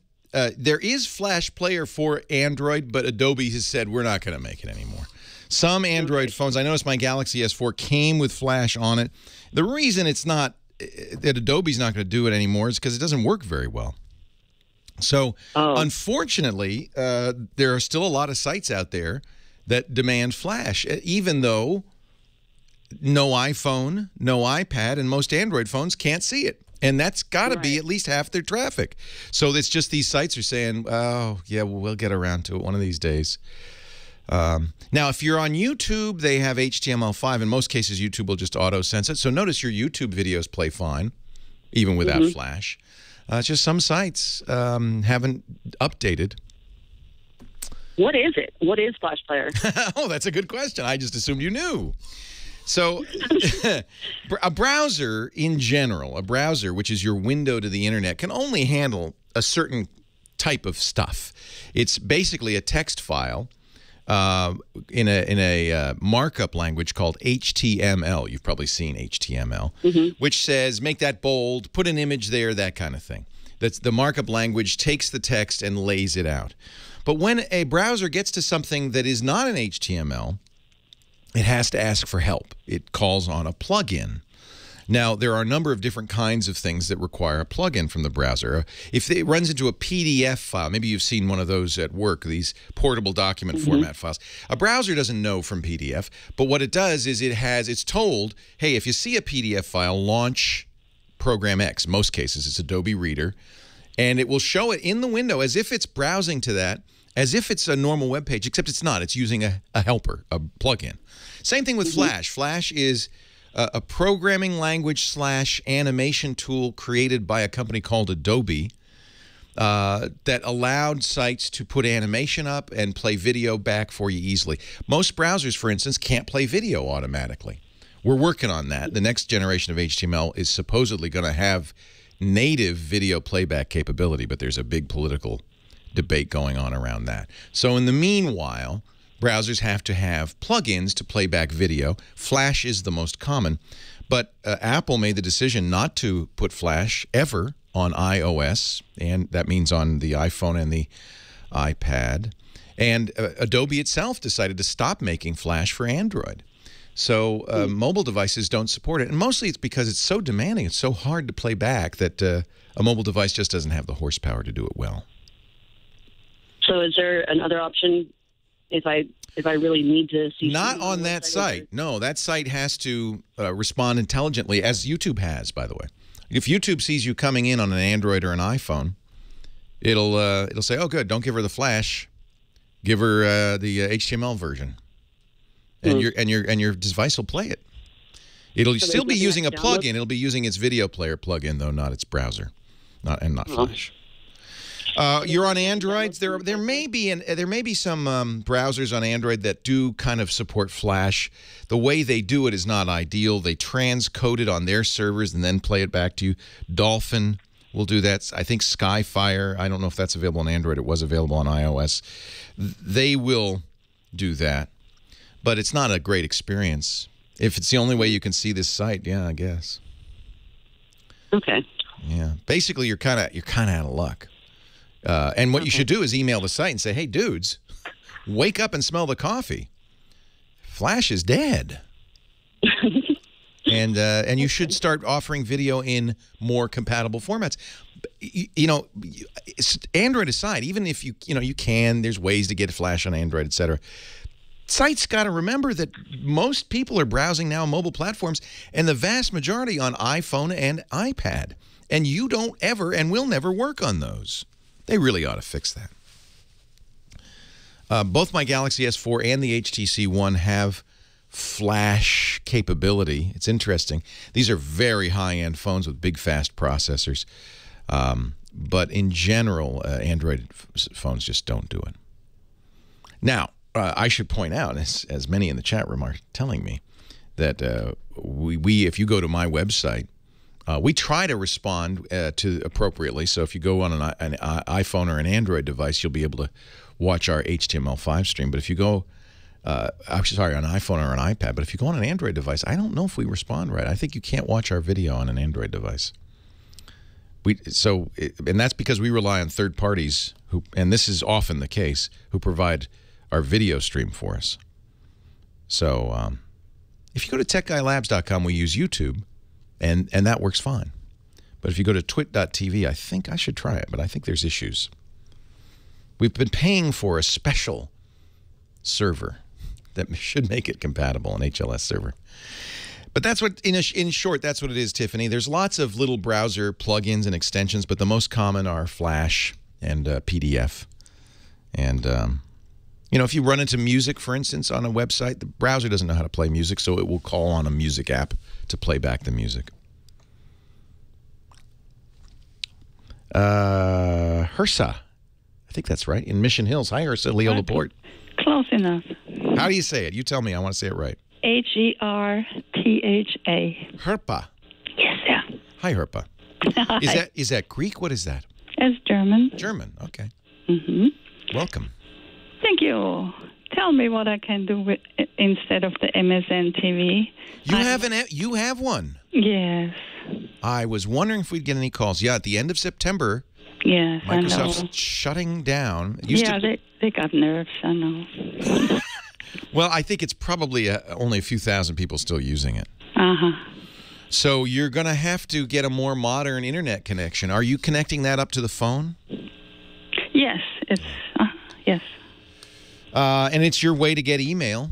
Yes, sir. Yeah. I think a good choice for this would be an iPad. iPad, okay. It is probably You know, it's more capable, and probably you'll like it better than a web TV. Now, it doesn't. If you want to project it onto your TV, there's additional stuff you'd need to buy, but you could do that.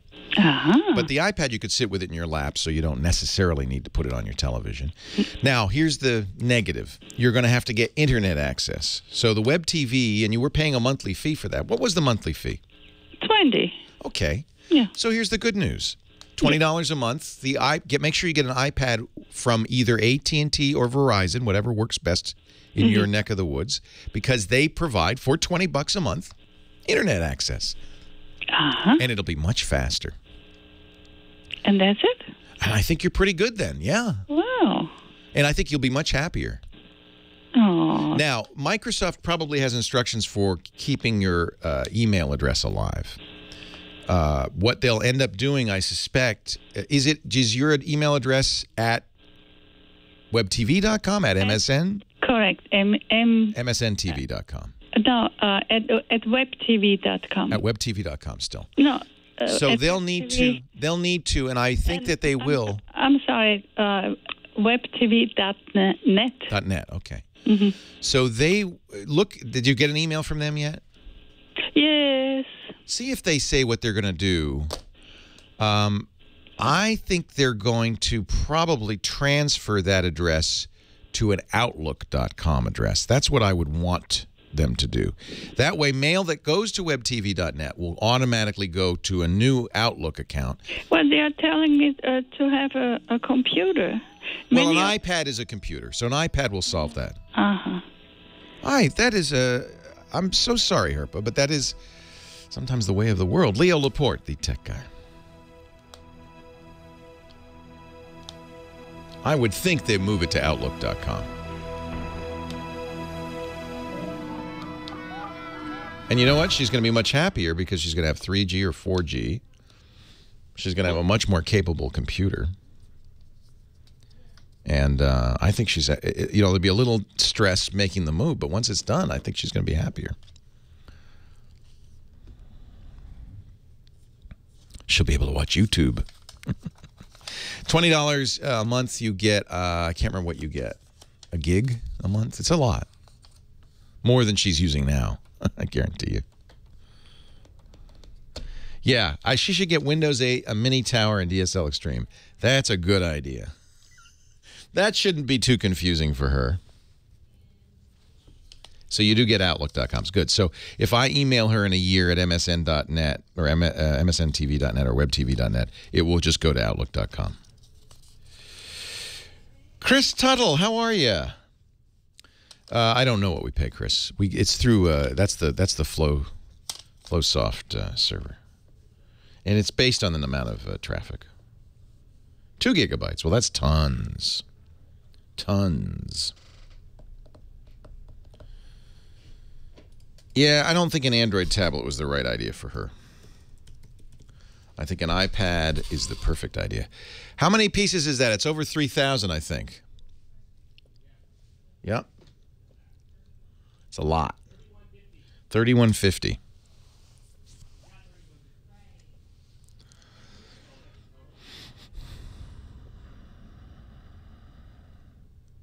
Yeah, I agree, Uncle Bick. I think that going to an iPad is, for almost everybody who's using web TV, probably the best way to go. Yeah, she's paying $20 a month, yeah. Are you getting paid to do this, Jeffrey? Are you getting paid to do this? We just gave you a flat rate for the summer. Actually, we gave you a ton of money. Yeah. Shh. Oh, yeah, we don't want anybody to know. He says, it's not important. His parents not allowed to know? Is that what it is? Either his parents or the IRS. I'm not sure. Where'd all that money go you made this summer, Jeffrey? Is it your? Spend it on. I know. I think I know how much we gave him, and I think it was a fair price for what he's doing. To play with toys. No, you know what? Jeff has made himself absolutely indispensable this summer. I don't know what we're going to do when he goes back to school. I'm bummed. I know. So September, August, we're going to lose him? Yeah. That's horrible. You don't even know. I mean, he's getting products for the GizWiz, and no, he's been very instrumental. He's doing spreadsheets for Lisa. He's doing like elaborate stuff.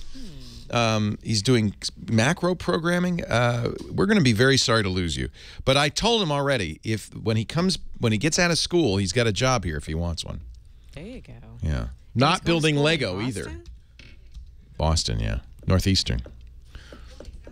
Where's he from originally? He's from Philadelphia, Marion Township. What brought you all the way to California?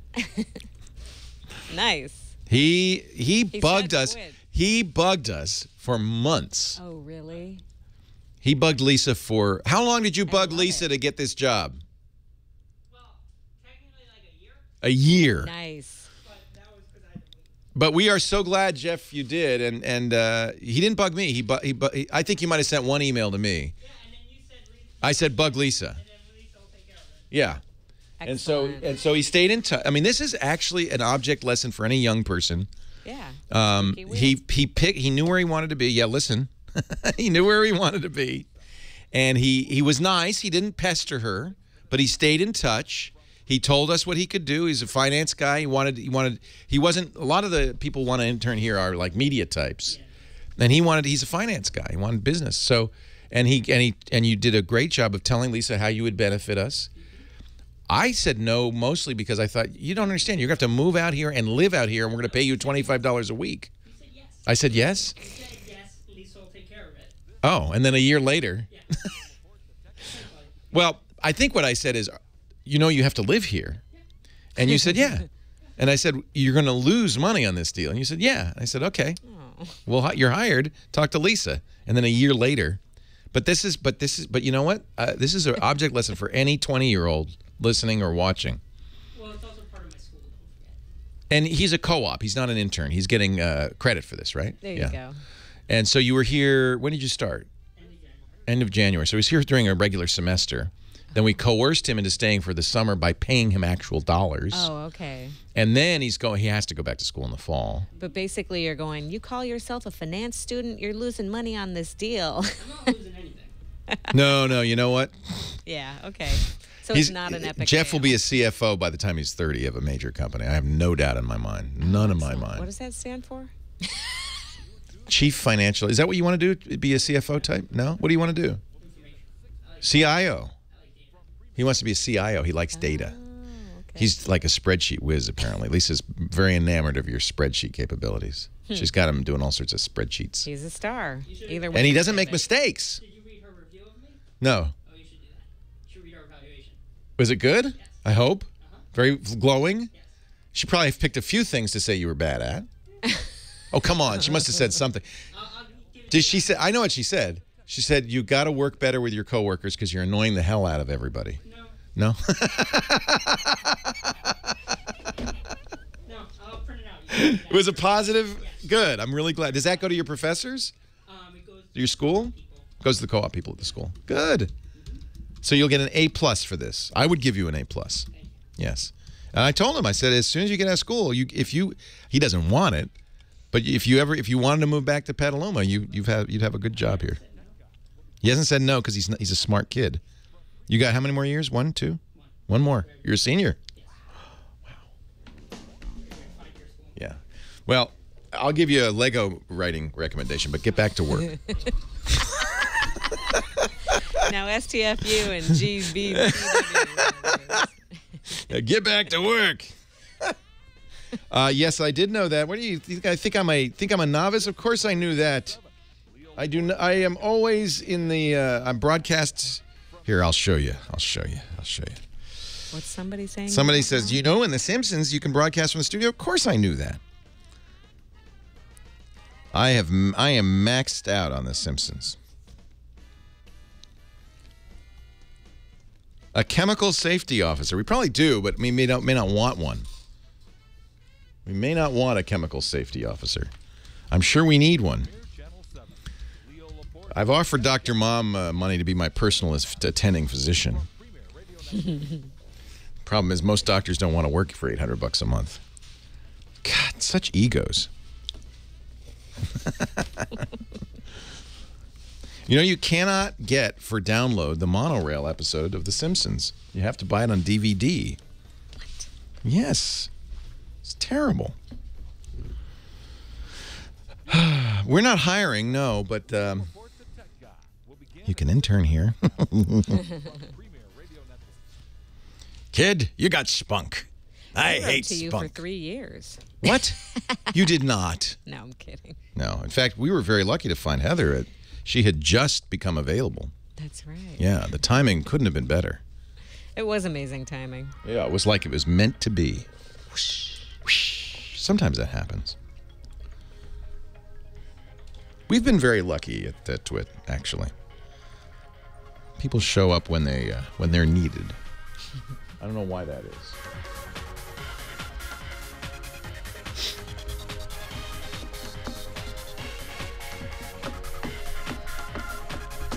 Wah, wah, wah, wah, wah, wah, wah. Hey, hey, hey, how are you today? Leo Laporte, the Tech Guy. Hour number 3 of the Tech Guy Show as we continue in our daily quest to save the world one computer at a time.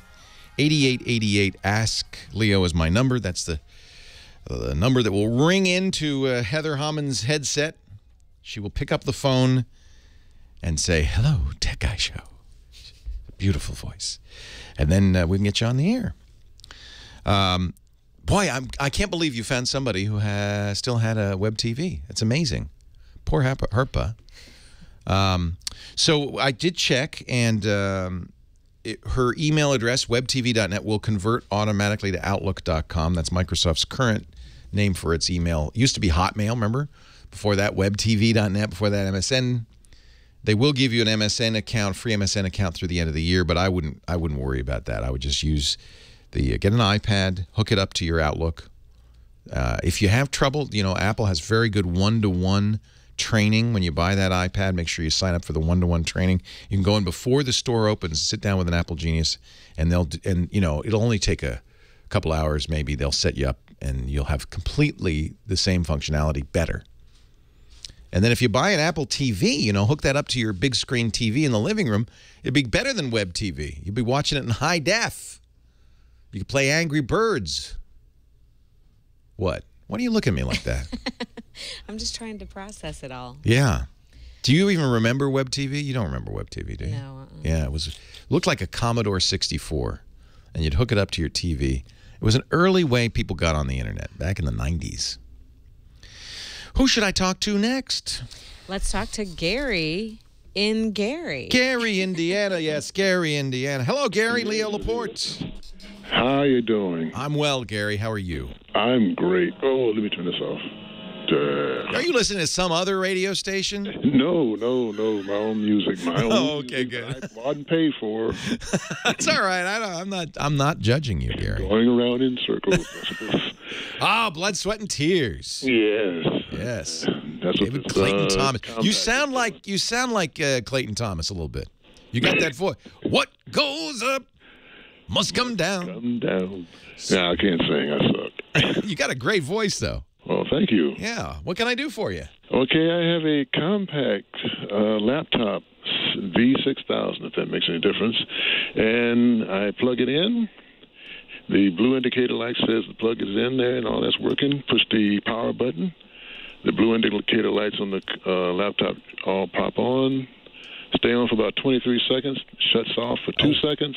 Then reboots. Then starts up again. Goes into a loop. Oh, you're in a boot loop. Yes, it stays like that.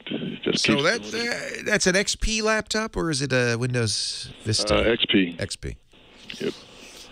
Do you have the recovery discs that it came with? Yeah, they're around here somewhere. All right. I think that probably it's okay. I mean, there could be something seriously wrong with it, but a boot loop like that is not unusual with Windows, especially Windows XP. It's possible that you could get in there, and if you want to bring it to a shop, or if you feel pretty handy, you could probably mess around with it a little bit, try to get it out of that boot loop.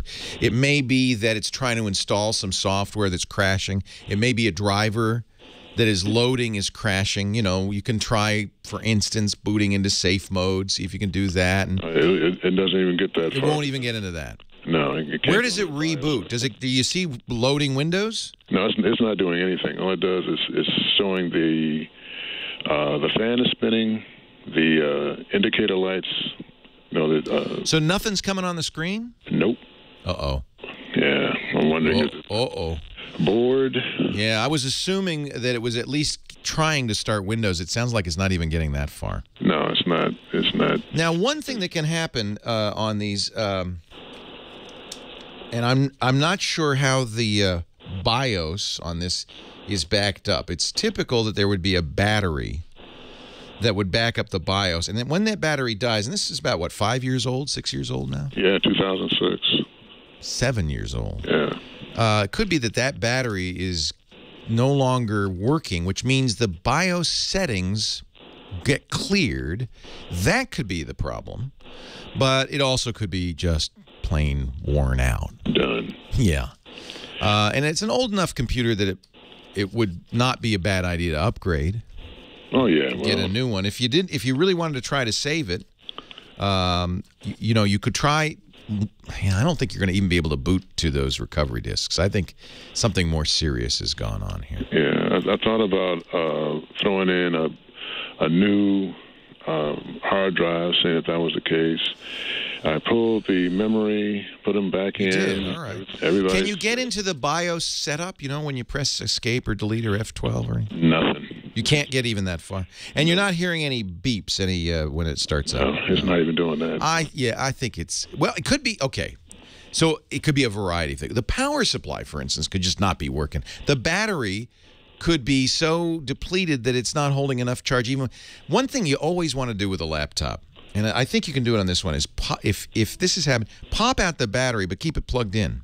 Okay. Sometimes, you know, these batteries, that battery, you probably never bought a replacement, right? Yeah, I've done that too. Oh, you have? Okay. Yeah. So in fact, right now it's just plugged in on power. Yeah, but take out the battery. The battery's out. Oh, okay, and it's still not starting up. Yeah. Yeah, no, that's not it then. I think I'm going to be... I think you're going to be buying a new computer. Yeah, and doing a little exploring. Is there a place... are there any sites that may have this old motherboard around? Oh, you know, you're going to spend more money and time, Gary, than it would be worth it, yeah. Because even if you got it working for, let's say, $300, it's not as fast as a $200 computer. Right, right. So I don't think it's worth trying to fix this unless you really, you know, want to do it as a hobby. You know. Oh well, I fixed a Kindle. Oh, well, that's good. I mean, is there data on there that you can't lose? No. All right. And if it was, I can still pop the hard drive. Yeah, you're obviously very sophisticated. You were able to open it up, take out the battery. You could pop the hard drive, absolutely. In fact, I do that for sure.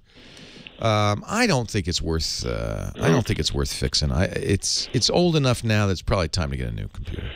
Well, I figure the monitor still works. I have 2 Raspberry Pis over here. Oh, you are a hacker. All right. No, okay. Now I'm gonna adjust my thinking because obviously you're sophisticated, Gary. Well, I got them, but I haven't jumped into them yet. So now is a good time to learn. Have you tried plugging an external monitor onto the VGA port on there? Because maybe it's just the monitor. No, not yet.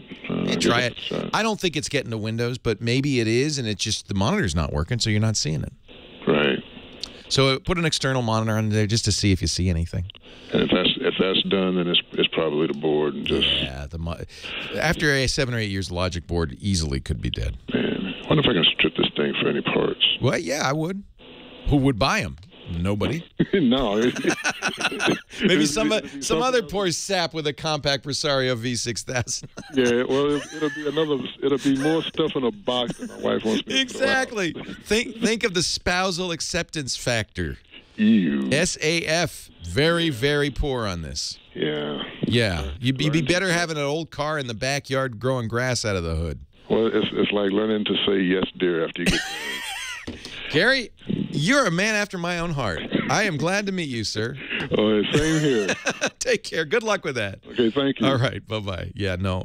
Sometimes it's hard, you know, because you got a lot of love and memories with that computer. You know, you've been a lot of places with it.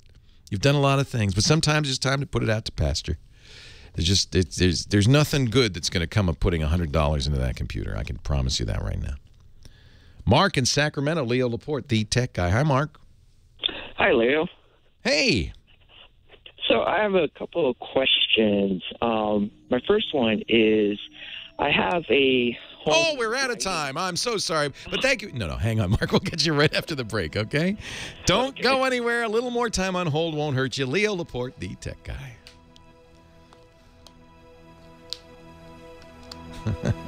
Tech Guy 994. Good luck with that.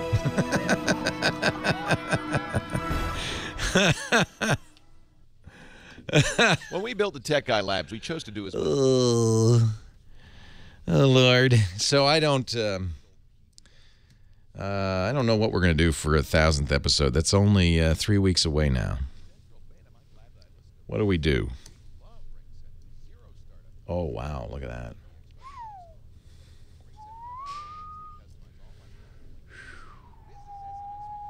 There's the plane coming in. Tail's low.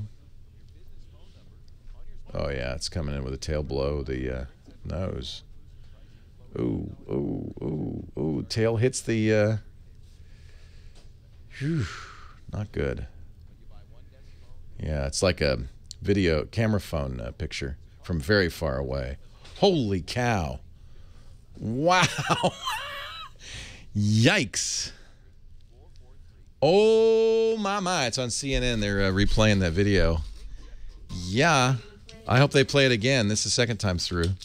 So someone got a decent... Yeah, it's pretty distant. Okay, watch now. Watch. Everybody get up, watch. So here it is. It's coming in. You can see the tail's low. Oh. They've zoomed in quite a bit. Tail's low.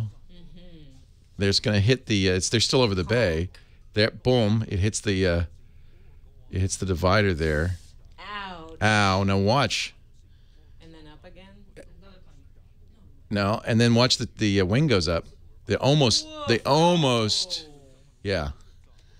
And pancaked. And now, I don't know if that's dust, smoke, or fire. I think there's some dirt over there. It's dirt. Yeah, they hit the dirt, yeah. But did you see the wing? The wing tilted up. Yeah, it's a divider, like a, yeah. And it hit it, obviously, with the tail. Look at that. Do you know Gil Gross? Yeah. Yeah, he was like, oh, that pilot's an idiot. Well, you know, we had a pilot sitting right here. I know. That's so close to the other airplane. I'm kind of like, hey, most of the people lived. Yeah, I mean, I think we don't know. I mean, was there a malfunction? There was no emergency call. So it looks like it started to twist right before. But It might have hit a wind shear that pushed the tail down. I don't know. I think it looks like it, but who knows, right? Yeah. We cannot assume. Did you hear about how the people had spine injuries? Yeah, crushed vertebrae because it came down so hard, and you could see that. You could see how that happened. It bounced.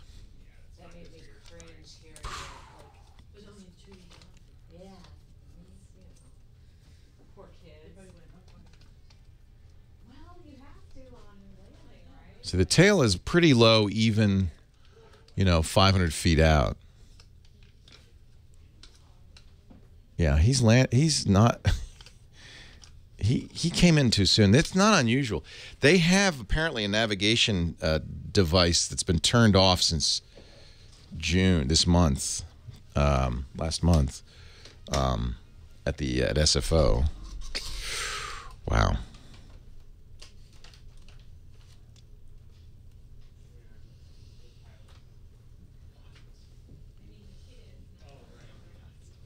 Yeah, people were very lucky, huh? Yeah, and the girls who died were, I guess, in the tail section where they ended up on the runway. They must have been right where it broke. Yeah, he was coming in too low, I think. But they used to have a glide navigation tool to prevent that. That's been turned off since last month. Leo Laporte, the tech guy. 8888. Ask Leo. Mark in Sacramento. Don't worry, you're not in limbo. Okay. I got you back. Welcome. Sorry about that. No problem. Thanks for taking my call. What can I do for you?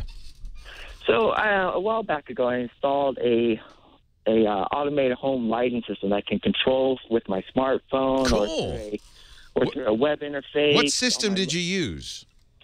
It's I think it's from Insteon, from distributed by smarthome.com. Okay. And so it works fine. When I'm on my local network, I can control my lights and so forth. It also allows me to open up a port on my router so I can control it when I'm not on my local network. Right. So you have to actually create a username, password, and so forth to be able to do this. And I've been using it for a while. Works fine. The other day, I put in my IP address for my ISP with the colon and then the port that I had opened up. Right. And I found that I was able to get right into the web interface for my controller. It's a central controller plugged into my router. Right. And I'm wondering, am I opening up my network to everyone? So that's great. Yeah. So in order for this to work, it has to put a server on the internet, a server which you surf to, and they do a couple of things to protect it. First of all, they don't put it on a standard port. The standard web surfing port is port 80. They probably put it on 8080 or some other unusual, less used port. A port that's what the colon and the number are. Okay. And even then, when you go to that port, and by the way, that's why you had to put that information into the router. Normally, the router would say, what are you talking about? There's no web server in here. Go away. But you told the router, no, no, no. You know, when somebody comes in on that particular port, he wants to go to the home control system, so let him. So the router is saying anybody comes into that address at that port, it's going to hit that home control system. Then it presents you with a password, right? Well, that's the thing. When I go through the web address for the manufacturer of this product, I have to put in my username and password to get into the to get into the system. But if I just put in my IP address with that phone number, then I get directly in. There's no password. Okay, so Insteon blew it big time. Insteon did not secure it properly. You're right. It's not secure. That means anybody who knows your IP address. And now, did you choose the port, or is the port standard for the Insteon? I actually chose the port. Okay, so that's what we call security through obscurity. It's not really secure, but there are 65,000 plus ports, so unlikely somebody would guess it. But I got to point out, it's not unusual for hackers to use tools that come knocking on IP addresses. It's completely automated, and they might even try many ports. They're not going to try all 65,000, but they might try many ports. Now, would they only be able to get into the controller? Yeah. Or do they have access further into my... No, the router is protecting you in that regard. The router has opened a channel to that controller, and the only way even to get to that channel is to enter the correct port. So you use your IP address, colon, port number, whatever that is. The router says, okay, that traffic is allowed, but only when it's going to the controller. So that's the only thing they can do. Now, having heard that this is so poorly implemented by Insteon, it is completely possible that there is now an additional exploit, might be known to a bad guy, that once he gets to the controller, he can then go on. When you see the interface, are you seeing your router's interface or the controller's interface?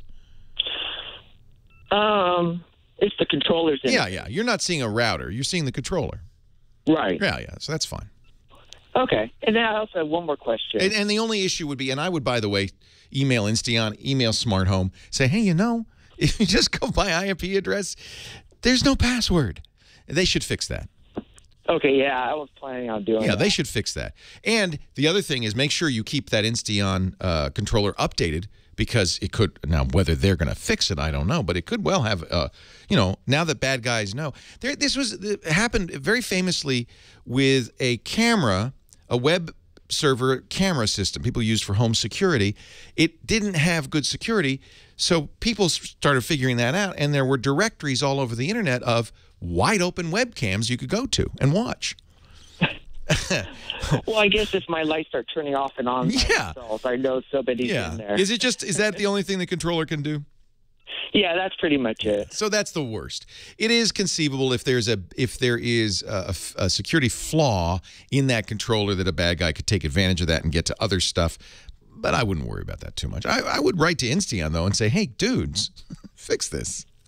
That's a bad error. Yeah, no, I will. I also have one more question about routers in general. Sure. Well, I have a Valet Plus router. I think it's just a single band. And I noticed when I'm on Wi-Fi with my iPad, if I do a speed test, that my speeds and my ping's about half of what it is on my laptop, which is plugged in. Yeah, that's not unusual. Okay. What are you getting for speed on your Wi-Fi? On my Wi-Fi, it's about 25. That's pretty good. Down. Yeah. Yeah, it was just mainly the ping I was looking at. It's about 40, and then I That's noticed fine. on my. Anything under 100 is fine. If I got the new Apple time capsule, would it be faster? Might be. I think Apple does a better job than Cisco of implementing software. You might also look to see if there are other software firmwares you could put on there, like DDWRT or Tomato. Some of these I don't know if you can put them on the Valets or not, but some of these router firmwares are better implemented. Frankly, consumer-grade routers, the software is terrible. It can also be it's a slow processor. Remember, it's a cheap device. Why? It's not unusual for Wi-Fi to not be as fast as wired, and it's still fast enough, and the ping time's decent. Okay, I use just when I'm doing any gaming. I was wondering, that ping seems to make 40. Yeah, ping time's important. Latency is important, but 40 is still pretty fast.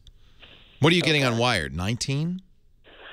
Yeah, 19, and then my download speeds are about 55 to 60. And does it get better if you get closer to the router? No, it didn't seem to make a difference. Yeah, you know what? A better router might do a better job. The new Airport Extreme, which you'd be getting with a time capsule, is very fast. I've gotten 50 megabits easily on it. Well, and I was considering that because I wanted to have like a NAS server or, backup. Yeah, for copying. It may also be, are you in a crowded area? There are lots of other Wi-Fi signals around there. Maybe you're No, not really. No, okay. not a crowded area. That can impact it as well, because there's a limited number of channels you can use. Okay. Yeah. But Wi-Fi, if you're 802.11n, 50 mega, you're not going to get faster than 50, 60 megabits anyway. 25's fine. Okay. All right. Hey, thanks for the call, Mark. Appreciate it. 8888 Ask Leo. Leo Laporte, the tech guy. More calls still to come. Yeah, Wi-Fi NAS is not going to be ideal. You probably want to wire the NAS.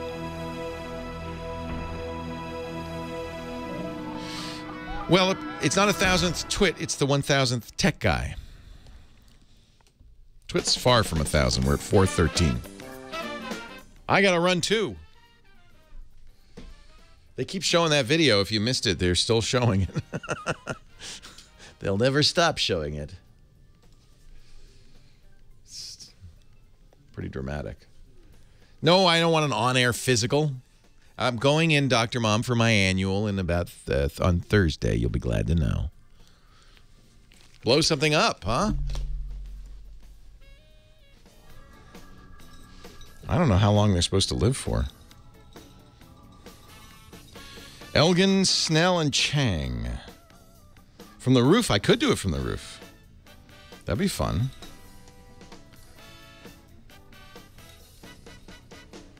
I gotta show this to a cat.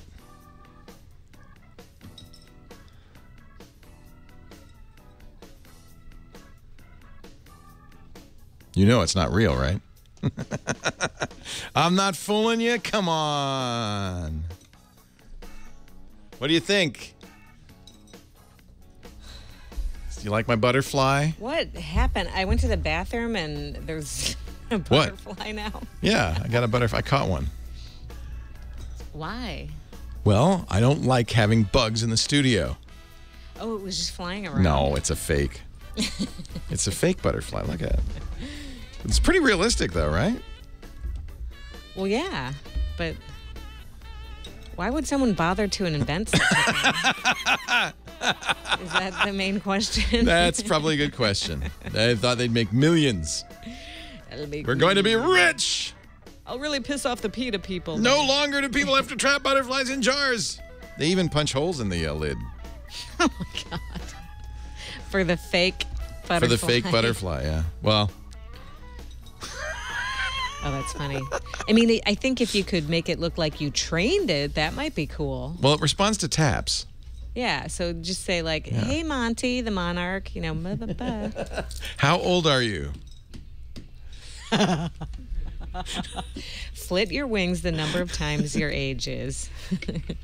Leo Laporte, the tech guy, 8888. Ask Leo. That's the phone number. If you've got a question, a comment, a suggestion. The website is techguylabs.com. Our hero of the month, Heather Hamann. Nice profile of you. Did you see that? You didn't see that? I think that's still left over from like 2 months Yeah, ago. we're going to... I didn't say what month. Okay, It's sorry. not... I didn't say like... I didn't say a hero of July. I said of the month. Happens to be the month of May. We've run out of heroes. Josh says, who should be a hero? I said, I don't know. Oh, yeah. He and I were discussing that. We've got some ideas. we might do a product of the week, something like that, too. TechGuyLabs.com. That's the website. Anyway, get there now, and you can see the profile of Heather and a great picture. You're the hero of the year for me. There you go. Who should I talk to next? HH. Oh, who have we left? Oh, well, Gary takes exception. He's a photographer with something Chris Marquardt said. I think that's excellent. Bring it on. From Laguna Niguel. Hi, Gary. Leo Laporte, the tech guy. Well, hello, Leo. Hi, it's Dr. Bird here. Oh, yeah. Now, you're a bird photographer. You bet. Well, my latest Canon camera I'm using the DX. Now, I'm always surprised when you say that you don't use Nikon. I thought Nikon was the fastest, focused, best for stuff like bird. Oh, no. No? Canon, for the sheer reason is that if you look at the physical size of the lens mount, that's why Canon is faster than Nikon. I mean, it's like a big lens. You let more light in, you'll trigger the autofocus sensors faster. Here's the thing. Chris, he's a great photographer, but he's not as technical as I am. You have to be technical if you're taking pictures of birds. Oh, my God. Doing And I have to say, you go to the ballpark, you go to the football stadium, you see those gray Canon lenses everywhere. Lots of sports photographers use Canons as well. Oh, yeah. Well, that's, a lot of people ask me, Gary, what's the best camera to use? And I just say, look at any sporting event. What do you see on the sidelines? It's all those gray Canon barrels. Yeah, it's, the big white lenses sell. Matter of fact, Nikon is even now making some white lenses, I think, maybe to bring their sales up. So I shoot a Canon 5D Mark II. I don't have the latest, but I've lately been kind of enamored of the mirrorless cameras. Oh, absolutely. Some of those are absolutely fantastic. I haven't tried any myself for the kind of work that I do, but... No, because you need a big, long, fast lens. In fact, what is the lens you typically use? My favorite lens, if I looked in my camera bag and I have one favorite lens, it's the 400 5.6. It is referred to, you probably heard of Arthur Morris. Yeah. He refers to that lens as the toy lens. And the toy lens is simply called the toy lens because it is ultralight, it is ultra-fast focusing. I'll tell you what, there is no better lens to use for photographing birds in flight. That is, bar none, that is the lens to use. It's a big, heavy lens. Oh, no. It is extremely lightwait. Oh, really? It looks big and heavy. 5.6. All right. Yeah, you're not, okay, all right. It's 2.6 pounds.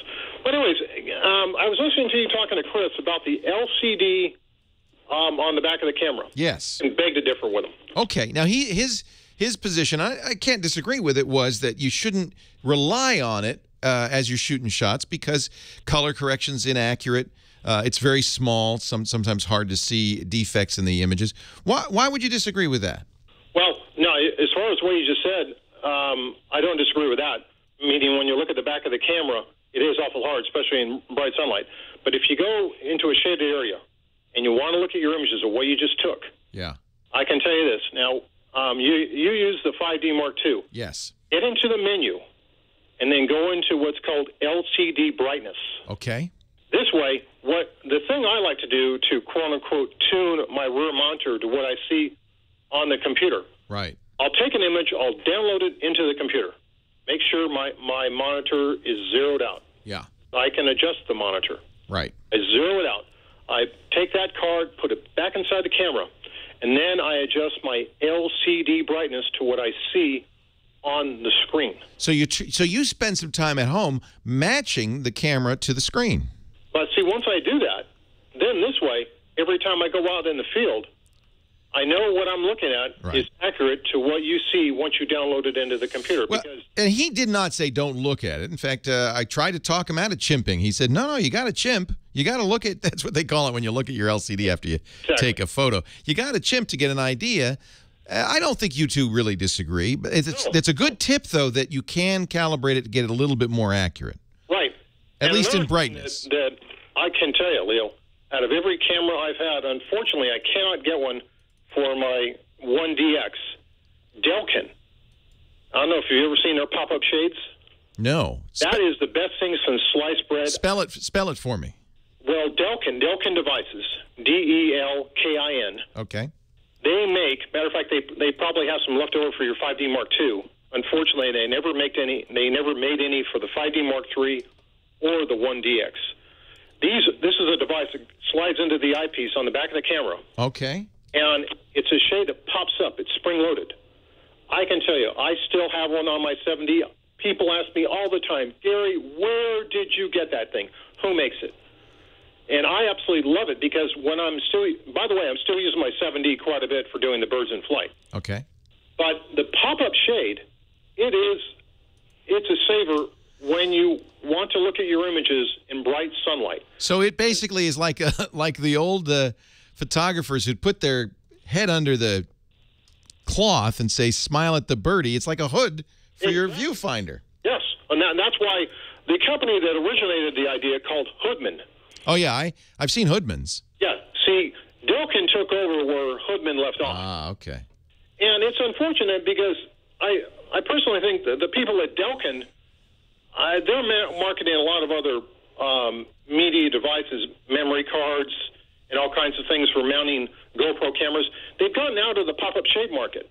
Huh. And it's really a shame because so many of us outdoor guys, meaning bird photographers and people just doing outdoor activities with their cameras, when you use this pop-up shade, you can look at your stuff on bright, sunny days and look at it, and it turns out fantastic.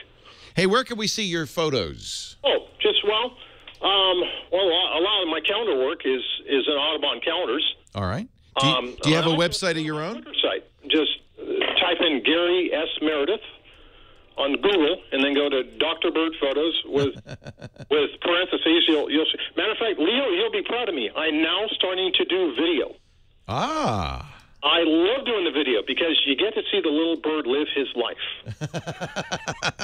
How fun. How fun. It is. Really beautiful images. And some of your videos are up on Flickr, I see. So that's yes, great. Two of them. Yeah. It's unfortunate because the focusing goes in and out. It is very hard to keep focused. Matter of fact, I don't know if you see You're obviously quite far away from the bird, right? I mean, how far away are you? No.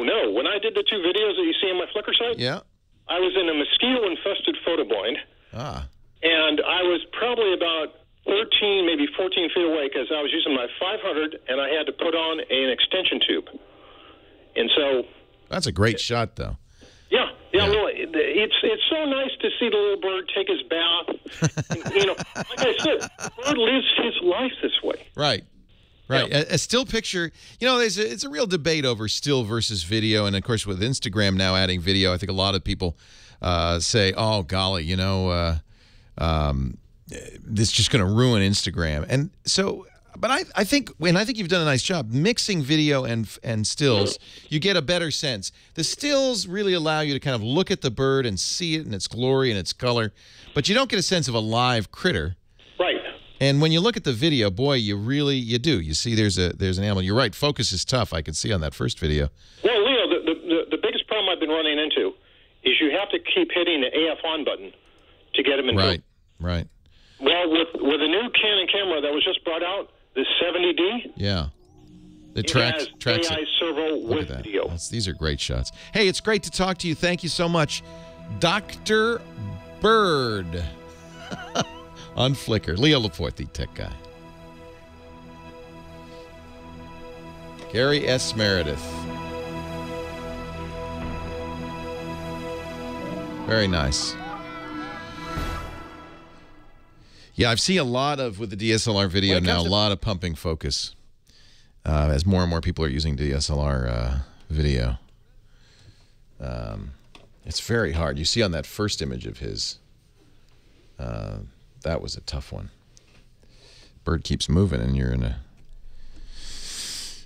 distant location on a long lane. How many doctors are associated with Twit? Well, I don't know. We have probably more airline pilots than doctors, but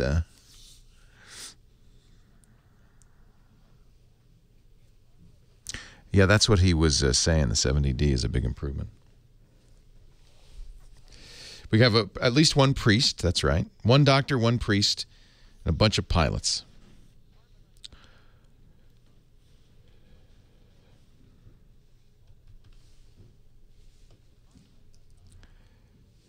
One last segment. We're going to start doing a MedTech show with Dr. Dean Jean. Or is it Gene Dean? I can't remember. It's Gene Dean or Dean Jean. I thought you said Dean as the first name. Should we Google him? I can't remember. I think it's Dean Jean, yeah. He's the doctor at the Academy Awards. Right. He was in here a couple months ago, gave me an Oscars cap. And he said he was interested. He did a little pilot for us, which we like. And so he's going to come in here and he's going to talk about med tech. Tech plus med. And then Johnny's going to do a tech travel show for us. Same idea, same format. We're trying out the short tip-based format. Dr. Dean doesn't do anything anymore, right? He's just kind of hanging out and living life, enjoying life. Yeah. Well, yeah. Someday I hope to enjoy life. Because this is painful. This is so tough, man. I tell you, this is such a hard life. Sure. I'm living on my box of lentil soup. Oh. Yeah, that's it. It's tough. It's Wait, tough. this is where we want to be when the next big one hits. Sure, because it's made out of bricks, and bricks, as you know, never tumble and fall, never fall over. They're made for earthquakes. This building was, when it was made, well, it has survived a number of earthquakes. The 1906 earthquake and the 1989 earthquake. It survived both of those. Is that right? Sure. I got to go bang on that wall because that one looks fake. That is a fake brick wall, which we put in. It's a thin veneer. Okay. But no, this is a wood frame building. All the bricks are fake. The bricks out front are just a veneer. It's a wood frame. If you look at the roof, see that? Wood. The roof is on fire. It's a wood frame building. So that's good news. It's not like a brick building. People keep talking about my light. I think it's just because I'm backlit it's dark. today. Oh yeah, that's why. The camera. We have the it's because of the kid. Yeah, behind me. The kid behind her. Whatever. The shades are open. Yeah. And that's so I can keep an eye on my car. Yeah. Oh really? Is your car out there? I got that spot. Yeah, I love that spot. Oh, you got a good spot. She drives the nicest car. I'm so jealous. Oh. Yeah. I mean, it's old, but it's not that old. Cute. Bright white Beamer. How old? 13. You bought it when you were rich, huh? Before you got into radio. Before the bottom dropped out. When you were still a doctor. Exactly. Yeah. It's the doctor's car. Back when I owned that company. The Twit sign is not yet up. Oh! This is our song. Yeah. Nathan knows how we live. That's how I roll. This guy's a ham, you know, Joe Walsh. Oh. We're living life in the fast lane. Me and Heather. Yeah.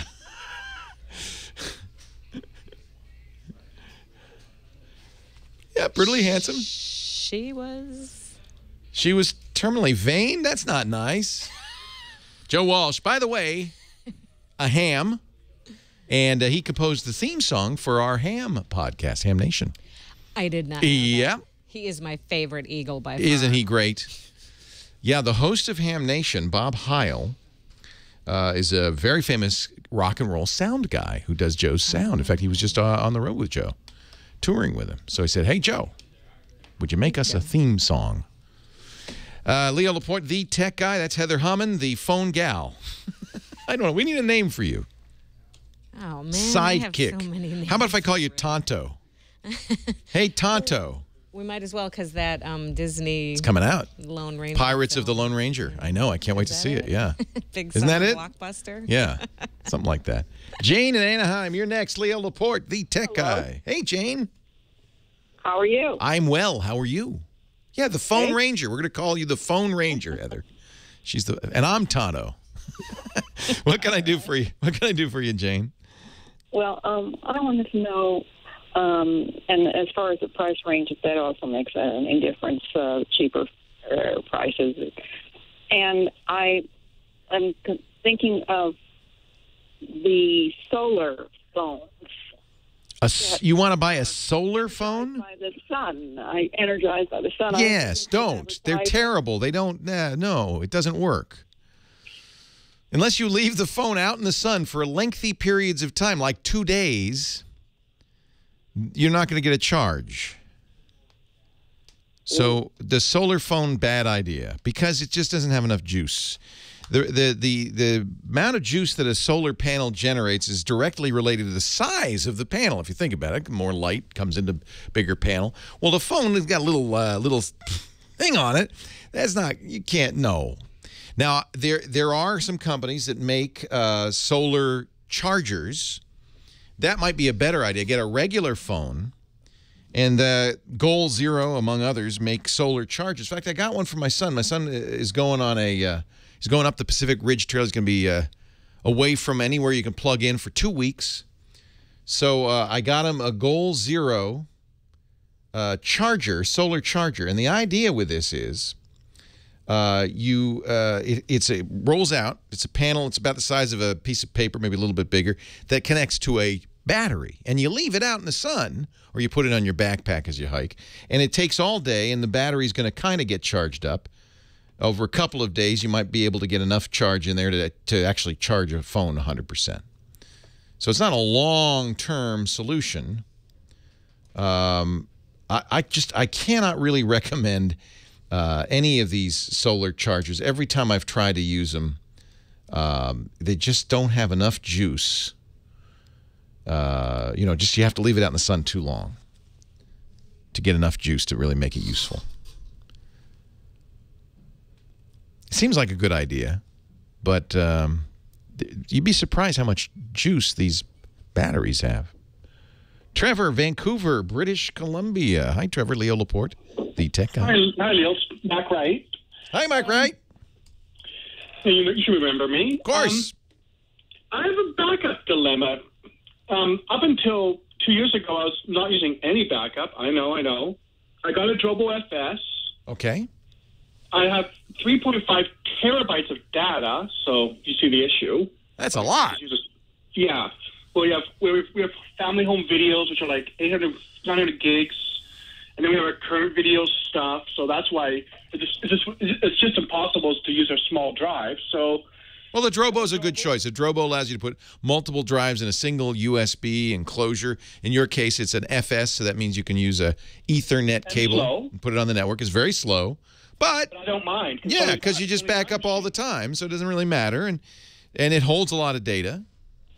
But Time Machine has a couple of times failed, so I've had to restart it. Yeah. And then back in March, I did it again. I thought, yeah, don't use. Okay, first of all, let's get rid of Time Machine. Time Machine is designed for people who are not very expert. You're more expert, Marquardt, than the average bear.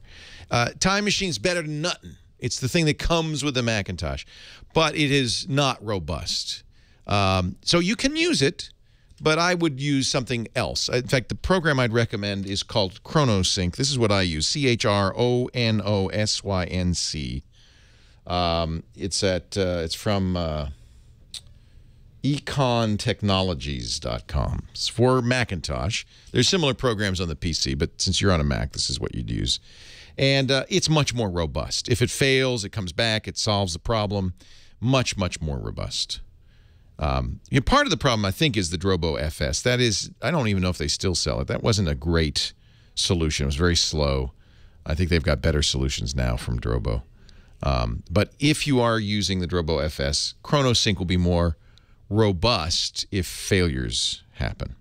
It's really a front end on top of a Unix solution that's on the Mac already called rsync. It's just a fancy front end to rsync, which means it really is the way to do it. See if we can get one more in here before we have to run. Newton, Santa Clarita, California, listening to the great KFI. Hi, Newton.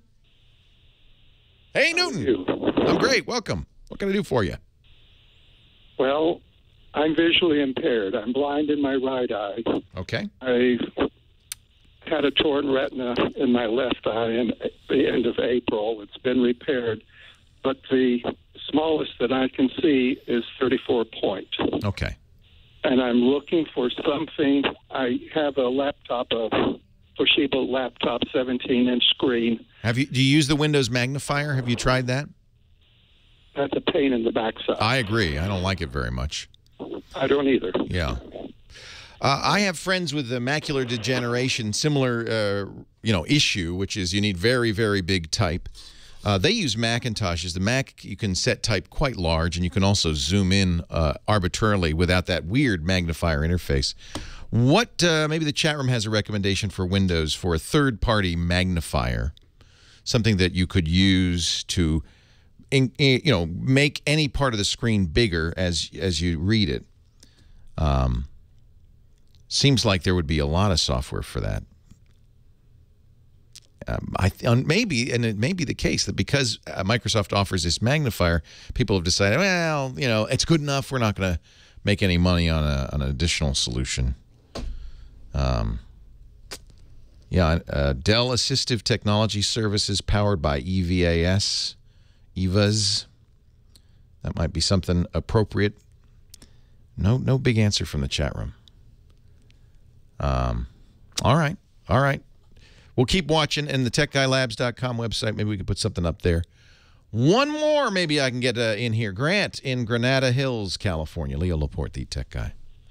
Thanks for taking my call, Leo. Sure. I got a Windows XP came with my laptop I got about 5 years ago, and I got a lot of viruses, so I went to Office Max, and they fixed all the viruses, but I had Photoshop in there, and it disappeared.